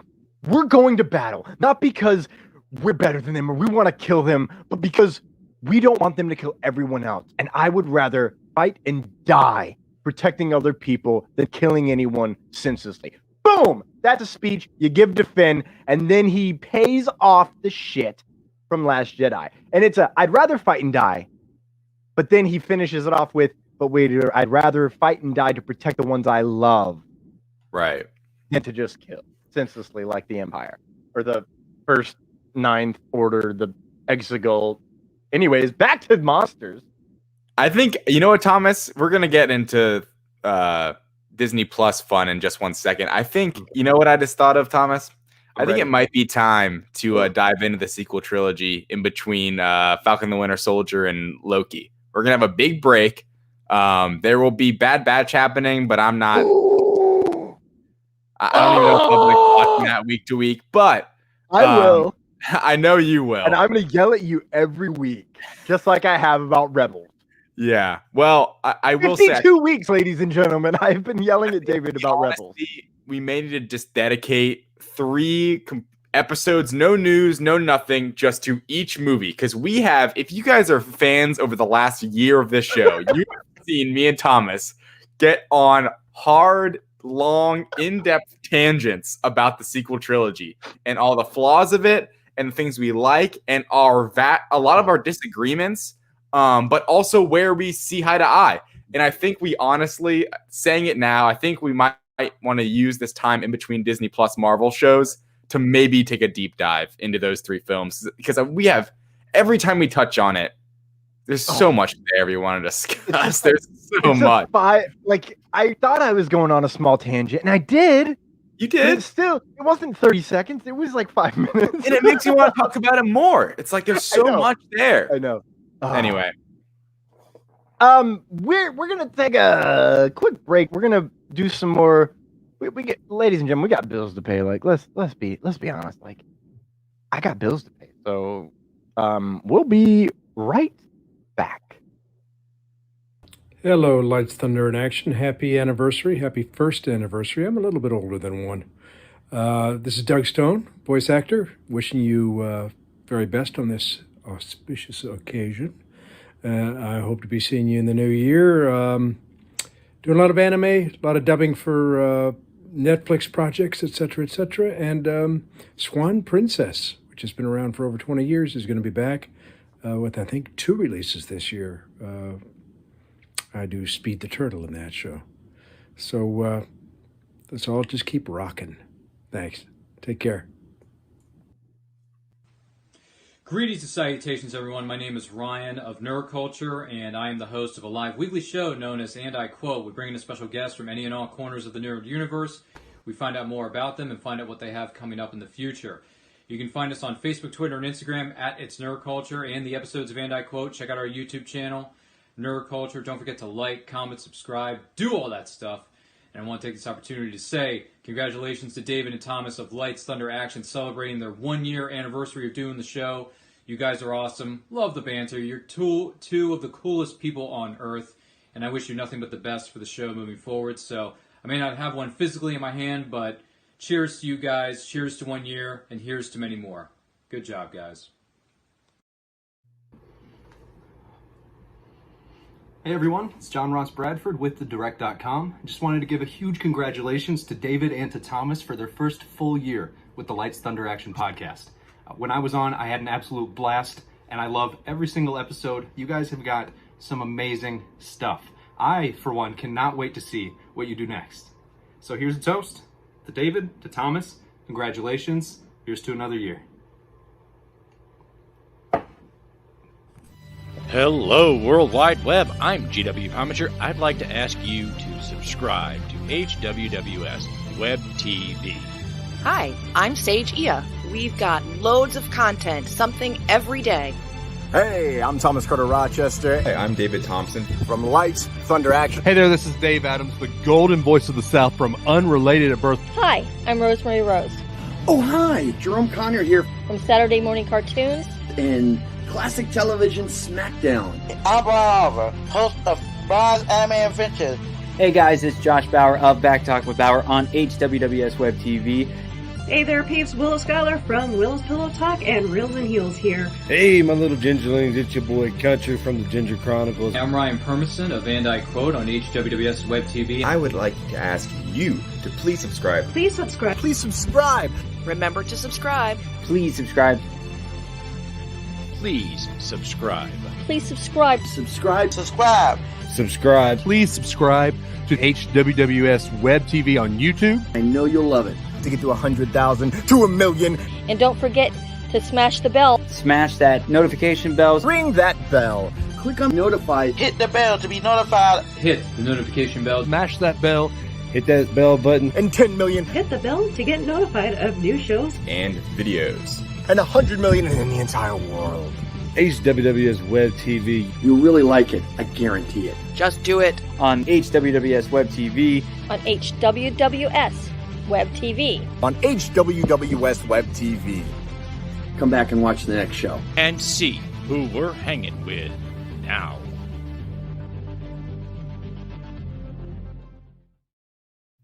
Hey man, we just filmed that shit. Like, yeah, I know. I was like, hey, is this the thing we just did? Right? Yeah, it is, man. I like How that. We about have to do it every time.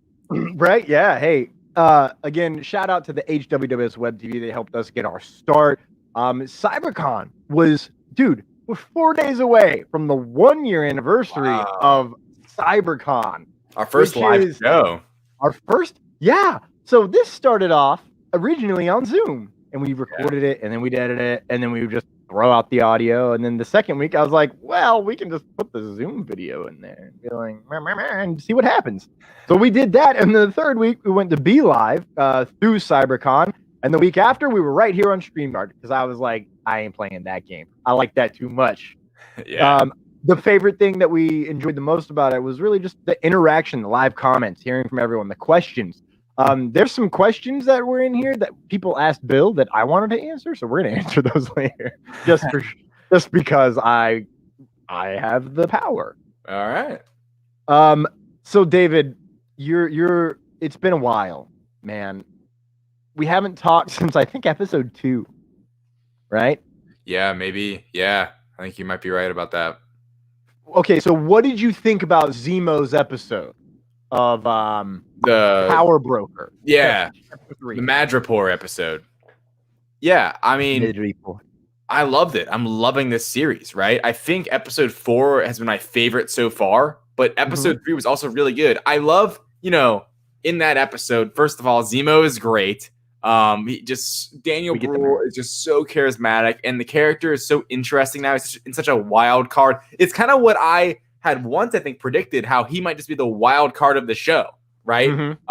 Which I love. And obviously now in episode 4, we saw him kind of like, get away, and we'll see what the future of that character holds. But yeah, that episode was very interesting. Obviously, reintroduced us to Zemo, to Sharon, this whole new, island where there's like not a lot of laws and stuff with Madripoor, and this whole kind of, what I'm loving about this series, amongst other things, is just the different on surface level, angles and places we're seeing in this Marvel Cinematic Universe. Post Blip too, that's a big part of it. Like with the Flag Smashers in that episode, and they blow up a building, and I think from that point, and that's why I think I kind of could get where John Walker was coming from in episode 4 a bit, where it's like they blew up a building and killed people. There's no like when I'm kind of jumping around here, but you are. Okay. It's what I do. What we do. What we do. Tangent Town. Tangent Town. When John Walker's like, we don't negotiate. Like this is a non-negotiable thing. And Sam's like, let me talk to her, blah, blah, blah. I think they're building it in a very special way. And I loved the way we get a deep look into this Madripoor place and Sharon, Zemo, and we don't know still what's happening with Sharon. I wrote an article, a feature for an opinion piece for the direct.com about, laying out the case that Sharon Carter is in fact the power broker. Because I mean, the biggest point of evidence that made people kind of scratch their heads and maybe take a deeper look is that at the end of episode, what was that, 3? She tells someone, "Oh man, we got trouble, like a lot of trouble." Yeah. It's in the car where it's like, wait, what is she up to? We don't know. She lives in Hightown, which is nice. She has a nice apartment, or a nice house. We don't really know what her feelings are. In episode 4, we learned she has access to satellites. Yeah. Is she Tony Stark? What the hell is this? Is she the power broker? Is she deep undercover? Right? Like, is it a CIA thing? Is she the power broker, but is she just working on the inside? Is it a CIA mission? There's another fun theory I've heard recently that Thunderbolt Ross is the power broker. And I love that. Yes. I think that would be fun. Sam Hargrave of the direct.com wrote an article up there about saying the exact same thing, like just another opinion piece laying out the groundwork for how it's the Thunderbolt. And how it could lead to the Thunderbolts, which is your big thing. And here's the thing. Imagine what we would be thinking if we'd gotten Black Widow before and we knew what Thunderbolt was doing after Civil War. Yeah. I think that's the key. I think it's cool thinking about the MCU timeline and what it was supposed to be. I'm happy that it was going to be out of order in the sense of WandaVision would have been released after this, but it would have come well before the events of this series. Exactly. But I like how it's kind of going in order. It's reintroducing us to the MCU. And, watching this, because this is our best look, in my opinion, of a post-blip world. We're getting a lot of time here. I'm gonna just add on a cherry because it's easily the best we've seen of a post-blip world. Yeah, because we get it in Far From Home, but it's not. It's kind of like it's centered on Peter. Yeah, exactly. It's so focused on Peter that you're like, who the fuck cares about? What was his name? David, Timmy, the dude who was 5 years older, Chad, Chris, yeah, Gregory. I don't know his name. Right. It was used a lot. Like the blip was used almost in like a comedic sense more in that. And I mean, it's Spider-Man. It's more of a, I guess, like quote unquote kids like project, I guess, because this is I think more adult. Falcon and the Winter Soldier, just because it focuses on real fundamental world problems. And I think what's beautiful, I'm kind of just bouncing around, is that the Flag Smashers are a very interesting group that's basically saying, we like the way it was. There were no borders, like things were like, there wasn't all this war happening between countries and we were a united people. Half of us were lost, but in that loss, the rest of us united. And it's it's messed up. Right? It's super messed up because they're like, we'd rather there be like half the people gone. And it makes you wonder, like, those people that are Flag Smashers must have never lost someone from the snap, because anyone who lost anyone from the snap wouldn't be saying, oh, I miss it. You know what I mean? Listen, that's not necessarily true, though. Okay. They're talking, think about what they talk about. Like, Sam understands because he was blipped out. And so he's like, listen, it wasn't just the whole community coming together. It was the whole world coming together. Right. And now, instantly, all of that's thrown away. 5 years of work is gone. GRC. And now we're getting back to, this border, that border, this treaty, because all these people were gone and they can't get over the fact that something fucking changed. Right. And that is going to be the key going through everything. And it's very interesting now that we've gone through all of this, that the first 3 characters we've seen, 4 main Marvel hero characters, all blipped. Spider-Man, Wanda, correct, Sam and Bucky. Yeah. The next character we're going to see is already dead. They didn't blip, but they're dead. And it's set in 2016. That's Black Widow. Yeah. Then who's next? Loki. Loki wasn't blipped. He was dead. They are straight up resetting the MCU with either dead or blipped characters. Wow. What I can't wait for is Hawkeye / Ronin. Oh. He didn't blip. He lived through it. Yeah. Yeah. And you know who else probably didn't blip? Yelena Bolav, however you say her last name. Oh, you don't think so? I don't know why I don't think so. I don't. I wonder. Change it. Nope. She blipped. Because then she comes back and finds out her sister sacrificed her life as the final straw so that they could get what they needed. And that's when she does her thing. Yeah. I wonder how she works into that series. Same. I really I've seen concept art of a female Ronin. Ooh. I know a woman with a particular set of skills.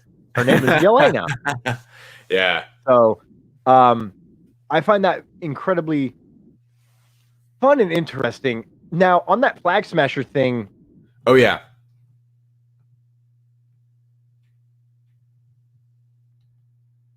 People change in 5 years, man. A lot. Yeah. needless to say, and not only that, not everybody's always good. Right. Right? You have to believe that villains were blipped, right? Somebody could have literally been trying to murder you, and then it like someone, because let's cut bullshit. There's trauma everywhere in our world. That's why they're focusing on grief and pain and trauma right now in Far From Home and WandaVision and Falcon Winter Soldier and probably Black Widow too, because she's gonna have grief that the Avengers went down and now she left. And now, like, there's a lot going on in here. Definitely going to be trauma in Black Widow. Exactly, right? So let's be real. Everybody has something. And so, needless to say, at any given moment, right now, someone just got shot. Right now, someone is being raped. These are horrible facts that we have to live with. That world also has to live with that fact. We have to take our world and put it in that world. And that is in the MCU, that's the only place that extra stuff gets to happen, right? Yeah. Not here. We don't get to blip and come back, thank fucking God. That's all in the movie. So you got to think that maybe these flag smashers, if they did have someone blip away and they came back, maybe it wasn't a good person that blipped away. Right. You know? I mean, yeah. So, like, there's a so lot many of layers. Exactly. And there's so many, interesting layers to all of this and different scenarios, and everyone lived a different life and it affected them differently, right? Yeah. Like, we saw what happened to Hawkeye. We saw what happened to our Avengers. We saw what Tony Stark did. And, you know, he didn't lose Pepper. So he had his family, quote unquote. He lost the fallen Avengers and Peter specifically, but he was able to move on with his life, and others probably were too. It's just, I love, and I hope they don't shy away from this after this series, because I think this post-blip world and the effects of this unbelievable, event of the snap and then the blip of them coming back, it can't just be poo-pooed. Like, it can't. You have to, like this show, pay attention to it and make a good story out of it, because it's so unique to this universe, and I think it should affect all these characters. There shouldn't be one character that's not affected by it, right? Because either they were gone or they lost someone and they grew up. I don't know. I think I hope they keep with it. Exactly. Maybe a little younger Avenger stuff there. This show's doing. Let's get back to the show. This show's doing a great job of showing us a grounded world in the MCU after Infinity War and Endgame, right? It's your favorite. Exactly. Like that's why I was so excited for this in the beginning, because I wanted this. I love the concept of the GRC and how Captain America is just like it's their guy, like it's their face on every poster, right? And it's just a bunch of bullcrap, right? Dude, okay, first off, I need to know some timelines, because my brain is like, holy shit. How long between Sam giving up the shield and them announcing John Walker? How much time has passed since then? And more importantly than any of that, my real question, how long has John Walker been selected as Captain America? Those posters in those bases, as far spread as they are, that takes time to get done. It seems like, from how I interpreted it watching, at least like that first and second episode, especially the first one, seems like Sam doesn't hold on to that shield for very long. There's the memorial service for Steve, and he's already given up the shield by then. And then Rhodey's, asking him, hey, why didn't you take the mantle? And no. He gave up. I think he gave up the shield then. Is when he's not giving it, but like he gives it up then. But it's like, it was already in the case when he was talking to Rhodey or whatever. Yeah, he put it in the case. Oh yeah, that was okay. That was it. They had the ceremony, and then of course they're gonna move it where they want it to be, so that they can go about their business. Right. And he was just like, that scene from handing it over to being there. That's obviously the same day, but like how much time has passed since then? Because that was the very beginning of the episode. Yeah, and I'm hoping, I think actually maybe in episode 5 tomorrow we might see a little bit more of background on John Walker, and that can maybe give us that other side of the story of how he was selected. Because I want to see that. It's been alluded to. He had to do some dirty work in Afghanistan, but he got 3 medals of honor for it. But it was traumatizing, and it was dirty. Get your hands dirty kind of deal. You know what I mean? I want to see that warrior. I want everyone. We just did. We did. No. I want to see where pre-serum. Yeah, I want to see him maybe in battle, fighting in the war, being able to relate to him. Because I think right now everyone's just been a crazy John Walker hater for good reason. It's a key of a good villain in some way. Be honest, I'm not a hater. I love him so fucking much. Yeah, because of how good the character is drawn in this show. I agree. As soon as he was shown at the end, I was like, nice. That costume looks great. I love seeing it. It's U.S. Agent. It's John Walker. It's beautiful. I love the actor. He doesn't look like that guy in that photo, in that angle. And then in the next episode, we get that opening and we go through it. And I'm like, oh, God, he's a rich character. He wants to do good. Yes. But he makes mistakes. And that happens to everybody, but it's how you react to your own mistakes. I have it in my notes, and we're kind of going. Yeah. I have it in my notes. We're kind of just going everywhere with this. But one thing I wrote, and is so important to me in what the show is doing and how it's continuing the Captain America legacy, is how Wyatt Russell, John Walker, that's the actor's name, Wyatt Russell. John Walker is the perfect soldier to be Captain America, right? Yes. But in Captain America, the First Avenger, Steve Rogers was the best man. He wasn't the best soldier. He was the best man. And that's why he was chosen by Erskine. And that's why he was the one that took the serum, because he was the best man for it. Walker, well, I don't think, deep down, he is this terrible, evil person. I don't think he's evil at all. I think he's turning into a great villain, though. He's being set up to be a great villain, in my opinion. Villain or anti-hero? Great line. Anti-hero. Yeah. I imagine like him with Punisher. Imagine him on the Thunderbolts. I already have. So, and I think John Walker was the perfect soldier. 3 medals of honor, good guy, for all intents and purposes. Seemed like he could, handles. I would say, point out, I think people kind of gloss over this a little bit, is that he is very talented with the shield, without the super serum, before the super serum.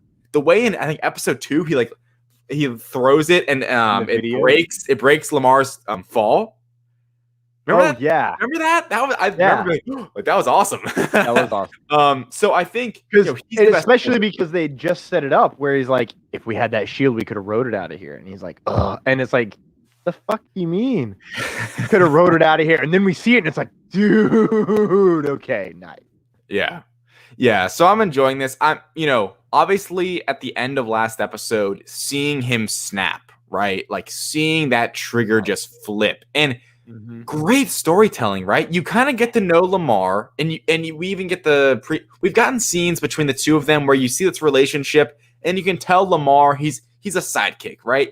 But he'll be there to back his guy, but he's not as strongly opinion as John. He just follows him, and he's excited. He's, what do they call it, Battlestar or whatever? Battlestar, yeah. Yeah, he's excited to be a quasi Avenger superhero, right? Because he was probably just some soldier, right?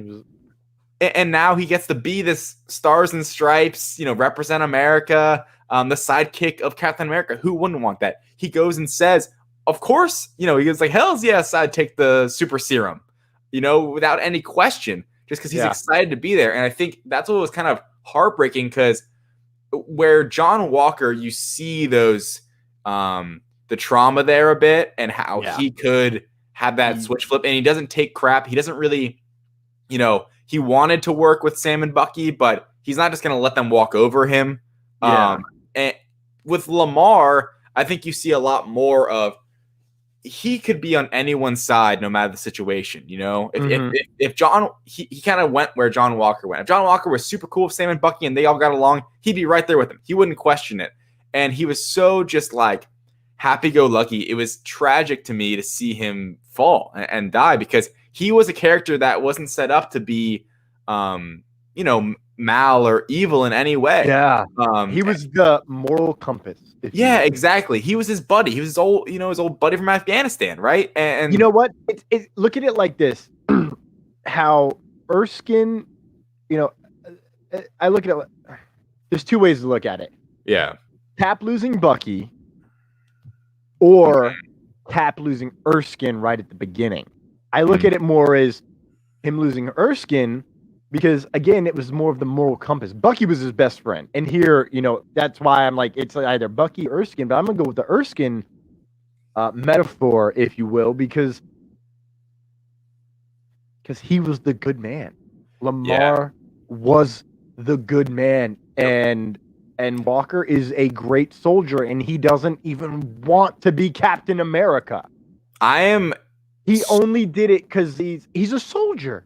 Yeah. He does what he's ordered to do, and he goes, all right, I guess I'll do it. And he even, that's my favorite thing, is he's like, I'm not worthy of being Captain America. And I'm like, I would be him. That would be me. If I were given this honor, like, you're this, I'd be like, fucking why? Yeah. But then he also has, and then there's also the side of him where, like, every time he gets introduced, he's like, oh, John Walker, Captain America. He does embrace it. And I think underneath it, he's still, he's like, wow. Yeah. I mean, we see that in this first scene of episode 2 in the locker room, where it's like, he's like, oh man, I gotta like talk in front of them. And it's like this whole press junket. I am very excited, speaking of episode 5, which is tomorrow. Yeah, tomorrow, baby. I'm waking up at 4 a.m. to watch it before going to work at 6, bro. I'm doing it again. I do it. Oh, man. Listen, they asked me today, they're like, hey, can you come in at 6 tomorrow? And I was like, sure. I don't have work. Goodness. Oh, my God, nice. Well, I'm going to watch it at 4 a.m. my time, and you can watch it when you wake up. Yeah. I've done this every week except once for Falcon and Winter Soldier. It must be known. Yeah. Yeah. Talk about dedication. What Pop was saying earlier. That's dedication. Listen, like I said earlier, when Pop mentioned, like, I could go without Falcon and Winter Soldier, I almost lost it. Because I need my drugs. Like, first thing I do, I don't even pee. I wake up, I turn on Disney Plus. While it's loading, then I pee. Efficiency, guys. I'm teaching you the ways of being a nerd on a time limit. Yeah. No, everyone. I mean, I got to, man. I wake up. I typically wake up to these Disney Plus shows, look at my phone, and then like a Slack thread for the direct. There's like already a bunch of messages, spoiler thread. People are already talking. Like, when do people sleep around here? I kind of wish I were in that sometimes, just because like I'm ready all the time. Yeah, that's true. I mean, half of it lives on Twitter. But yeah, like we've kind of gone all over the place here talking about Falcon and the Winter Soldier. A couple things I wanted to point out just from last episode. Oh my gosh, the acting from Sebastian Stan in that opening in Wakanda. First off, give him the Emmys, all the Emmys. Thank you, Marvel, Kevin Feige, anyone I need to thank. I love seeing background of characters that I care about and scenes that I wanted to see. Like what you mean is you love a flashback. Correct. I do. Thomas, you nailed it. I love a flashback, especially if something I care about and I've heard about, because it's like, we get these, we know he's got it out of him. They said it. Comes back in Infinity War, and it's like he's just kind of better. He's the White Wolf. All right, but what happens here? Later in this series, we hear, I had some peace in Wakanda, or whatever he says. I had some tranquility, and it's like, all right, what does that mean though? Let me see that. And finally, we get this moment where, is it Io that's talking to him in that scene? I think it is. Yeah. So it's that close relationship where she's reading those words from Hydra, of like the words that were supposed to like mind wipe him and make him basically a puppet. And you just see oh my gosh, it's amazing. Him tearing up, and you can feel the pain in his eyes. Goosebumps. Yeah. Thinking about it. The beauty of this character too, that like really breaks your heart, is that he remembers all of it. And it wasn't him, right? It wasn't him. Like Captain America said at the end of Civil War to Tony, it wasn't him. He tried to say it, and it's just so hard. And I love that he was able to break through it, and we got to see that moment. It just builds that character so much more, especially because the character of Bucky is so stone cold a lot of the times and sarcastic. And, you know, oh, you're looking strong, John. You know, that awesome moment. Like where he's just kind of like giving everyone a hard time. Seeing him break down and like know that it's in the past now. Years he's been tormented and experimented on and forced to kill people he never wanted to. And it's just a beautiful scene, and Sebastian Stan absolutely kills it in that. If I've been waiting for a scene like this for Bucky since they announced Sebastian Stan as Bucky. Yeah. Because I was watching Political Animals. It was a miniseries on USA, and in that, it's got Sigourney Weaver in it, bro. Like, she's the main character. One of her sons is played by Sebastian Stan. He's gay in the show, and it's like a lot of turmoil for the family. So he has fuck tons of trauma, and there's so many. Like, this scene started, and I was like, please give me the goods. Yeah, they did, and I kind of want. I want a version of it without all the Winter Soldier shit. I just want to see him. Oh, right. On that there's slow flashbacks. zoom. On that slow zoom where it focuses in, I just want to see him act, because that is glorious. Like it starts, he's like, it's not going to work. You need to get out of here, and he's prepping, and then he's got the rage coming on, but the rage keeps going, and it never really goes away. It just gets broken down layer by layer when he's like, as he realizes that he's not going to be this monster. Right. And I can only imagine. I love the way they shot it. I love the way they edited it, and it had those glimpses of like you were being remembered of those past moments. Adds to the power of it. But as an actor, I just want to see him act. I just want to see the man break down and release his soul to us all, because everyone I've talked to, they're like, I cried in that scene. And I'm like, yes, you fucking should. I cried at 4:00 in the morning. You know how hard it is to recover after crying at 4 a.m.? Honestly, it's really hard. That dehydrates you so fast. True. It was all the water from the night before just pouring out of my eyes. And then 5 minutes later, I'm like, yes! Yeah. Just like gunned. I want you to talk about the TV spots, bro. Because you've seen them and I've not. Okay, yeah. So there's one TV spot that came out where basically there's going to be an altercation with Bucky, Bucky and Sam versus John Walker. It seems like it picks up right after he kills that dude in the streets, and it's basically the idea of it is that Sam's like, I'm gonna need that shield, like I'm gonna need to take that shield back, which is like, let's go. You know, we're finally getting. We got 2 episodes left, and Sam's like, all right, this cannot happen anymore. And is it, you know, I don't think he's at the point where it's like, that's mine, or just like, you can't have it anymore, right? Like that was effed up. He defiled the shield. Yeah, as Cosplay Michael has said. That's Pop's son, ladies and gentlemen. Michael, like, he defiled the shield. I would stab him. Honestly. My friend, it was funny. What was it? Was it Evan? I was talking to one of my friends who's been watching it, and I think it was him where he said, or maybe I was listening to somewhere else, like just that moment of him holding the shield and the blood on it. It almost felt like something out of a comic book, you know. And almost like they were focused on getting that shot, you know. And they brought it up, they're like, you need that. They were because I don't know. If we had a regular week and we didn't have 2 episodes and Bill Sadler and a year celebration to do, I was planning to rewatch 5 and pull out clips of actual shots and compare them to Captain America movies where they pulled that same shot from. Right. Oh yeah. Nice. Busting in the door with the gun behind the shield. Yep. Obviously, the first Avenger, etc. I saw a bunch of them. I pointed them out to my friends. I was like, "Listen, look for these." Right. That one, obviously, it's an obvious, clear homage to Civil War. Both the comic, where he is actually beating the shit out of Iron Man, and Iron Man is bleeding. Right. but also the movie. And it is beautiful how it juxtaposes the choice at the final blow. Yeah, right? Exactly. That I've seen. I've seen that. I think in a clips GIF side by side, where it's like both them holding it over the heads, but Steve Rogers just goes for the power source. Source. And obviously John Walker goes for the head. Goes for the kill. He aimed for the head. Yeah. he didn't. Yeah. I wanted to. Oh yeah. Sorry. But then they do that, and my favorite thing is it's two things: how he stands up and he seems drunk because he's so bursting with super soldier adrenaline, and he's like wobbly and shaky and lost.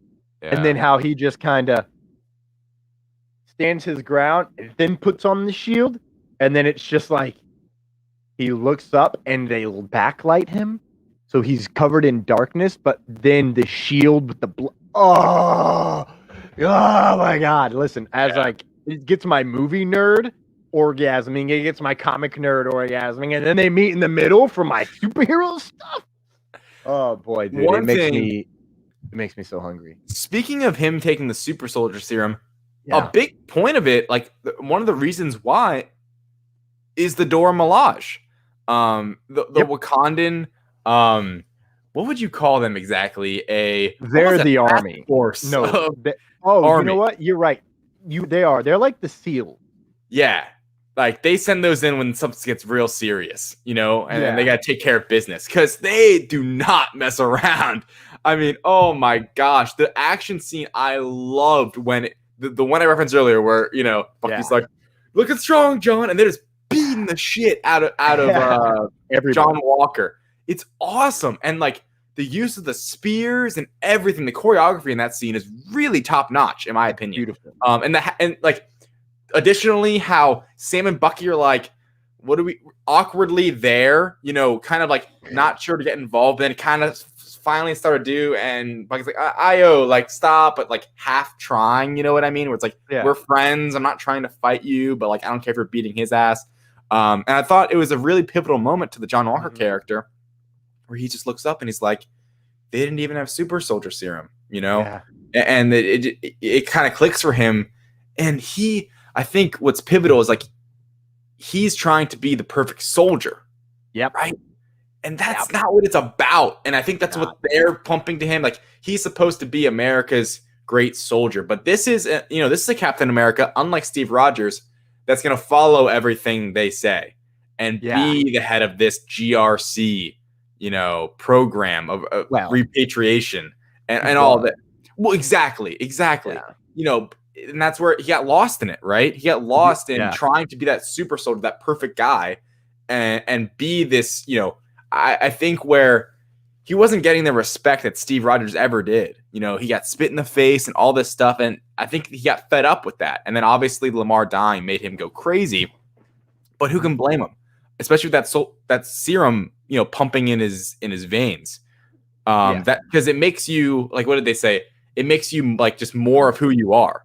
Right. And he is a soldier. And let's think about it like this. Here's when they first announced like the little quirk of, it takes what you are on the inside and turns it on the out. It didn't make any sense whatsoever.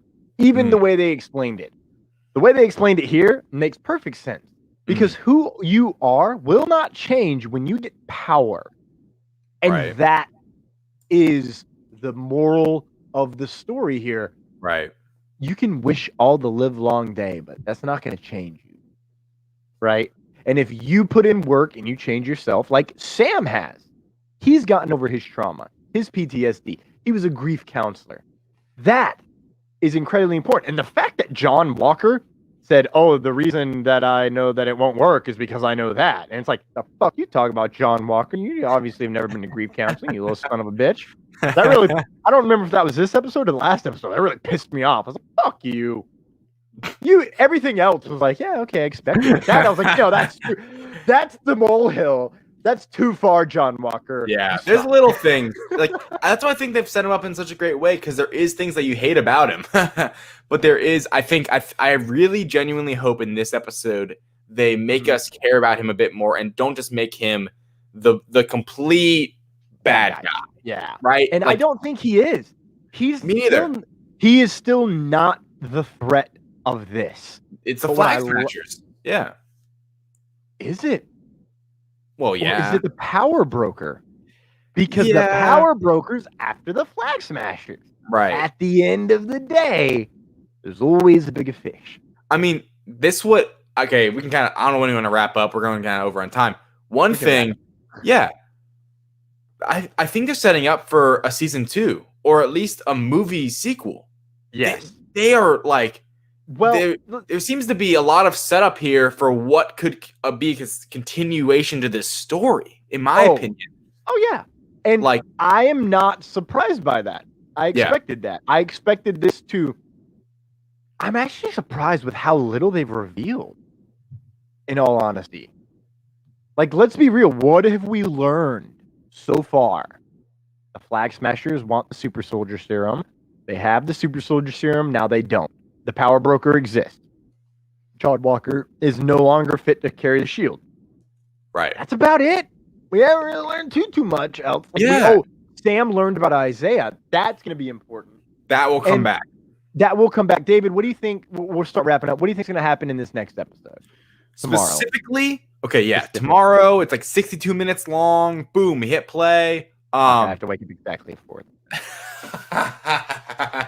Can't fudge the numbers today.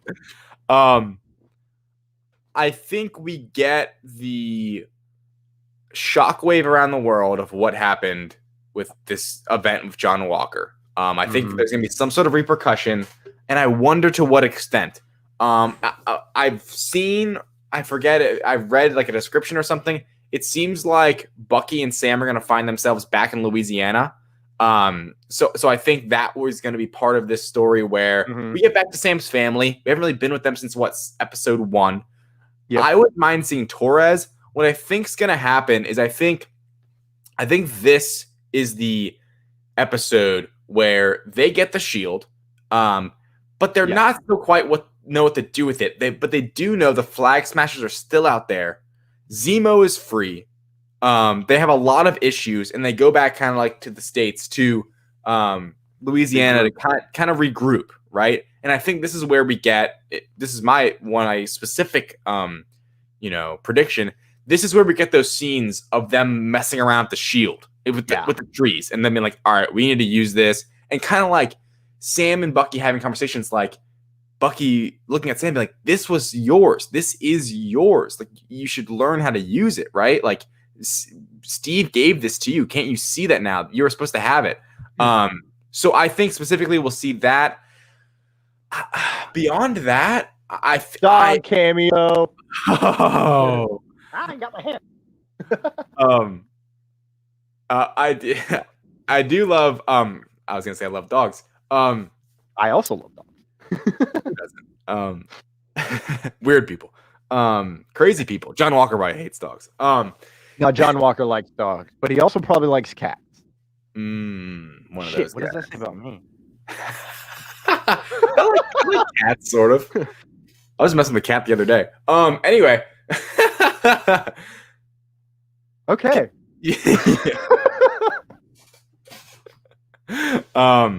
For the cool cats out there. Yeah. Meow. It was a cool colored cat. It was like it was red haired with splotched with black and white. It was like a mixture of all colored cats. Yeah. She was sweet. Her name was Willow. Shout out to Willow. Shout out to Willow the cat and Willow Skyler. Yeah. Where the hell was I? I hope we get flashbacks of John Walker. That's a desire. I don't know if it's a prediction, but I hope we get more background into that character, not just from what we hear, but we can actually see some of it. And then I think that'll make it more of an impactful character when, he turns into this anti-hero villain, which he's setting up to be. I hope we can relate to him more. And I love Wyatt Russell in the role, so I want to see him be able to perform more outside of this timeline. Like, I want to see him back in the day, right? Okay, I see. Oh, yeah, I got you. Yes, I would like to see that. I'd like to see him before the trauma. Yeah. Because let's think about all these other characters we've seen. I mean, outside of Sam, we've seen a lot of these characters before the trauma, right? I mean, Wanda, we experienced every single one of those traumas with her, except for the parents until now. So now we've experienced all of that. Yeah. It makes sense that they're going to do that with John Walker. Because I think Sam is going to become Captain America. It's the big prediction, right? It's not really a hot take. And he's going to be the public soldier, if you will. The U.S. agent, maybe? Yeah, and John Walker is going to be the U.S. agent. I mean Captain America will be the public, the face, the big mission, kisses babies kind of thing. And John Walker is going to be the U.S. agent who does all the dark black ops dirty shit. Because he's the perfect soldier. Thunderbolt!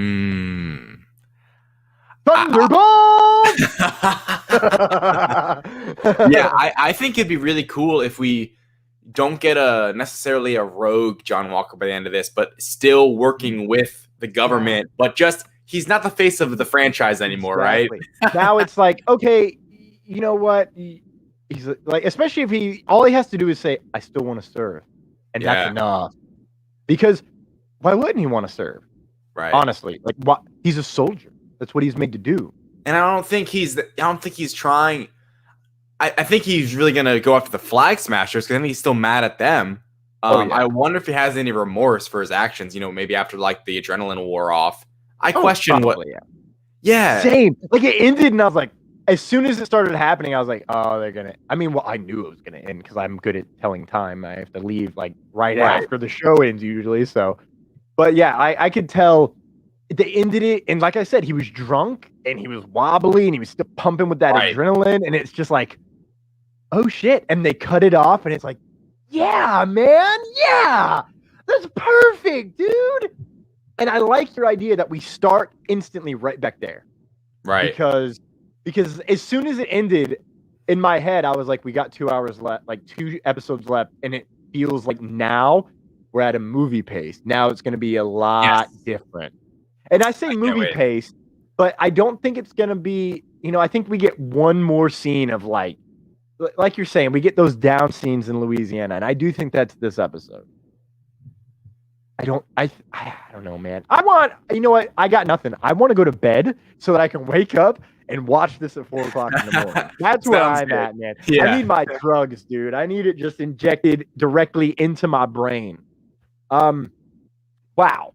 Ladies and gentlemen, are we surprised that it's been a long show? It's been a long time since we had a show. It's been a long time since we had a guest. Not really, but it has. Yeah. So 2 hours, 36 minutes and change. Thank you so much for joining us on our 1-year anniversary special, our supersized episode of LightsThunderAction. David, where can everyone find you on social media? Yeah, absolutely. You guys can find me at David Thompson on Facebook, at David J. Thompson on TikTok and Instagram, and follow me on Twitter, guys, at David Thompson, 2 A's in the David. That's where I'm most active. That's where I talk about all these fun things. I'd go follow me on Twitter. Thomas, what about you? You can find all of my social media links at Linktr.com/TCRochesterACT. That is TCRochesterACT. I'm active on social medias, some more than others. Sometimes I go entirely ghost because my mental health is shit. I don't know. It just be like that. You can always find him here, though. Sometimes we're always John Walker. No, sometimes we are John Walker. Did I say always? Yeah. Damn, I'm hungry. Wonderful. The shop is live. Damn. Man. Hey, man, you have the technology. First, before we go to promotions, we've promoted a bunch of stuff. Just thank you to the fans. Thank you to the HWWS team. There's 15 shows weekly on the HWWS WebTV channel on Facebook and YouTube. So it's popping over there. A lot of creators, content, podcasters, shows, interviewers. A lot of great stuff happening with HWWS. Please support them. Thank you for all of them coming in. Anyone who sent a video. Let me get my list ready. Thank you to Doug Stone, Alicia Marie, John Ross Bradford, Josh Bauer, Kevin Buddha Singh, Matt R. Never going to pronounce his name right. Michael Moore. Matt Rimke of Matt the Direct Rimke, Podcast. Ryan Permerson, Willow Scarlett, thank you for sending in your well wishes and your videos. Thank you, everyone who's joined us. Thank you to my mom and dad for having sex like 30 years ago and making me. You're welcome for making your lives a living fucking hell. This just got so real, guys. Shout out for, all the fun stuff and telling me to go to my room and entertain myself, because I did. And now I entertain the world from a room, not my room, but a room. David, do you have anything to actually promote for this week? Yeah, just check out thedirect.com, the Direct Podcast. I was on last week's episode of the Direct Podcast. We did a MCU Duos draft. Go check that out. Right. Yeah, you check out the MCU, the Direct on Twitter. You can go and vote on everything on Facebook too, wherever you can find MCU, the Direct on which team of duos you thought was best. Of course, vote for me, Team David all the way. But yeah, thedirect.com, keeping up all this news and writing over there, and it's all a good time. Check out the Direct Podcast. I was on last episode, so if you want to hear me there, go find that on Apple, Spotify, and all those good places. Are you ready, David? This is our last little bit here. Yes. Because I ain't got shit to promote except awesome people who left us great questions. And I can't find them now, obviously. Here it is. These were questions asked earlier to Bill Sadler, and I loved him so much I wanted to answer. From Willow Schuyler, is there a person from history whose life you'd love to portray on screen, whether it be TV or movie? Right? David, do you happen to have any answer to that?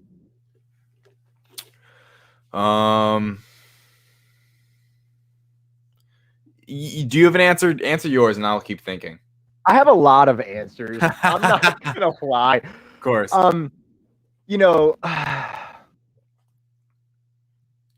I would really love to portray James Hetfield, right? I love Metallica. I love metal, and I can sing about as well as him. I say about because I'm not a professional, I can play guitar. Most of those songs, what I taught myself. So I've always kind of wanted to be James Hetfield, just for the sake of being James fucking Hetfield. But you know who I really would love to play? Frank Sinatra. Wow. I have no idea why. I just would. I think I'd enjoy it. I'd cut my fucking hair for that. Yeah, right. You'd have to. To be old Blue Eyes, baby, I would. Hey, man. That's life. So I don't know if I'd really want to. I don't know about his life that much, but I think maybe for typecasting, who I would maybe cast as Christopher Reeves. Ooh, okay. Yeah, that's a good one. Yeah. All right. So here's another one. This is from Rosemary Rose. This will be our last question, and then we're gonna end the show there. Is there a show you would like to be on, or would have liked to have been on, David? I mean, a lot. I think. I know, right? As a kid, it'd be like Drake and Josh. You know what I mean? Just being on one of those shows, it was so cool to me. Any of those Dan Schneider shows. Honestly, I think it'd be like The Office, maybe, just because people rewatch it so much, and I would love to be a part of one of those comedies where people go to you for comfort. You know what I mean? Like I do. You know what I mean? And I think it's so cool to be a character that gives people comfort. So I think maybe whatever that is to you, I think that'd be my answer. Okay. I'm going to rattle off a list. MASH, Flash. Accidental rhyme, didn't I? I ruined my breath because that was hilarious. Flash, Dash. No, MASH, Flash, Legends of Tomorrow. Scrubs, Parks and Rec, The Office, Power Rangers, every season, without question. Dragon Ball Z, because I love a good voice actor. Oh my God, there's one more show that now I'm just blanking on. Where the hell? Game of Thrones. Because I like to fight, dude. I literally talk with an English accent and swing swords just for fucking fun, mate. Why not? Right? Yeah. I already asked you. Those are my answers. I like this. I would love if we got more questions, random ass questions like this every week, just to answer. Hell yeah. Yeah. Those are not frequently asked questions. I like those. Yeah. All right, man. That's it. 2 hours, 43 minutes. What a show. We've showed all the shows we could. We have a new background. We have a new location. We're here. We're there. We're everywhere, ladies and gentlemen. This has been episode 52 of Lights, Thunder, Action. David, I'm so sorry. I need this as a soundbite. I forgot to do this while we're talking Godzilla vs. Kong. Can you please tell the world, specifically one of my friends who's very stubborn on the fact that they think King Kong won somehow? Who won in the Godzilla versus King Kong fights? Godzilla did win. Sorry, against King Kong. Thank you. I knew that logic would at least prevail. Fair. I agree. Their argument is Godzilla. Their argument is Godzilla was on the ground and King Kong was beating Mechagodzilla. And my response is, yeah, but he died. Straight up fighting. Like me and my brother used to he used to be in UFC and he'd want to wrestle me all the time. Like if you get pinned, you lose. He said he basically he waved the white flag. He tapped out. So it is what it is. He yelled and then passed out. And he stood up. It's not even he got beat. He literally just couldn't fight anymore. Yeah. That's a loss. He got beat. It's tough. Yeah. Maybe we'll get a sequel. But yeah, he definitely lost. I don't want a sequel. I want the Monster League. Yeah. I hope there's something else, You know what I want? I want Godzilla to be in Space Jam Legacy and dunk on the prize. King Kong is in Space Jam. Did you see him? Serious? No, I saw the Iron Giant. Go rewatch the trailer. King Kong's in it. Like actual King Kong or his name? Because I remember his name. King Kong. Anyways, thank you for joining episode 52, ladies and gentlemen, of Lights, Thunder, Action. If you've enjoyed this, please like, subscribe, follow, tweet, all those good things. We've said goodbye before, so it stands to reason. David? We'll say hello again. Say hello again. I think we'll see you again. We're like, that's not it. Happy 1 year, everyone. Thank you so much for your support. We love you. And we're out.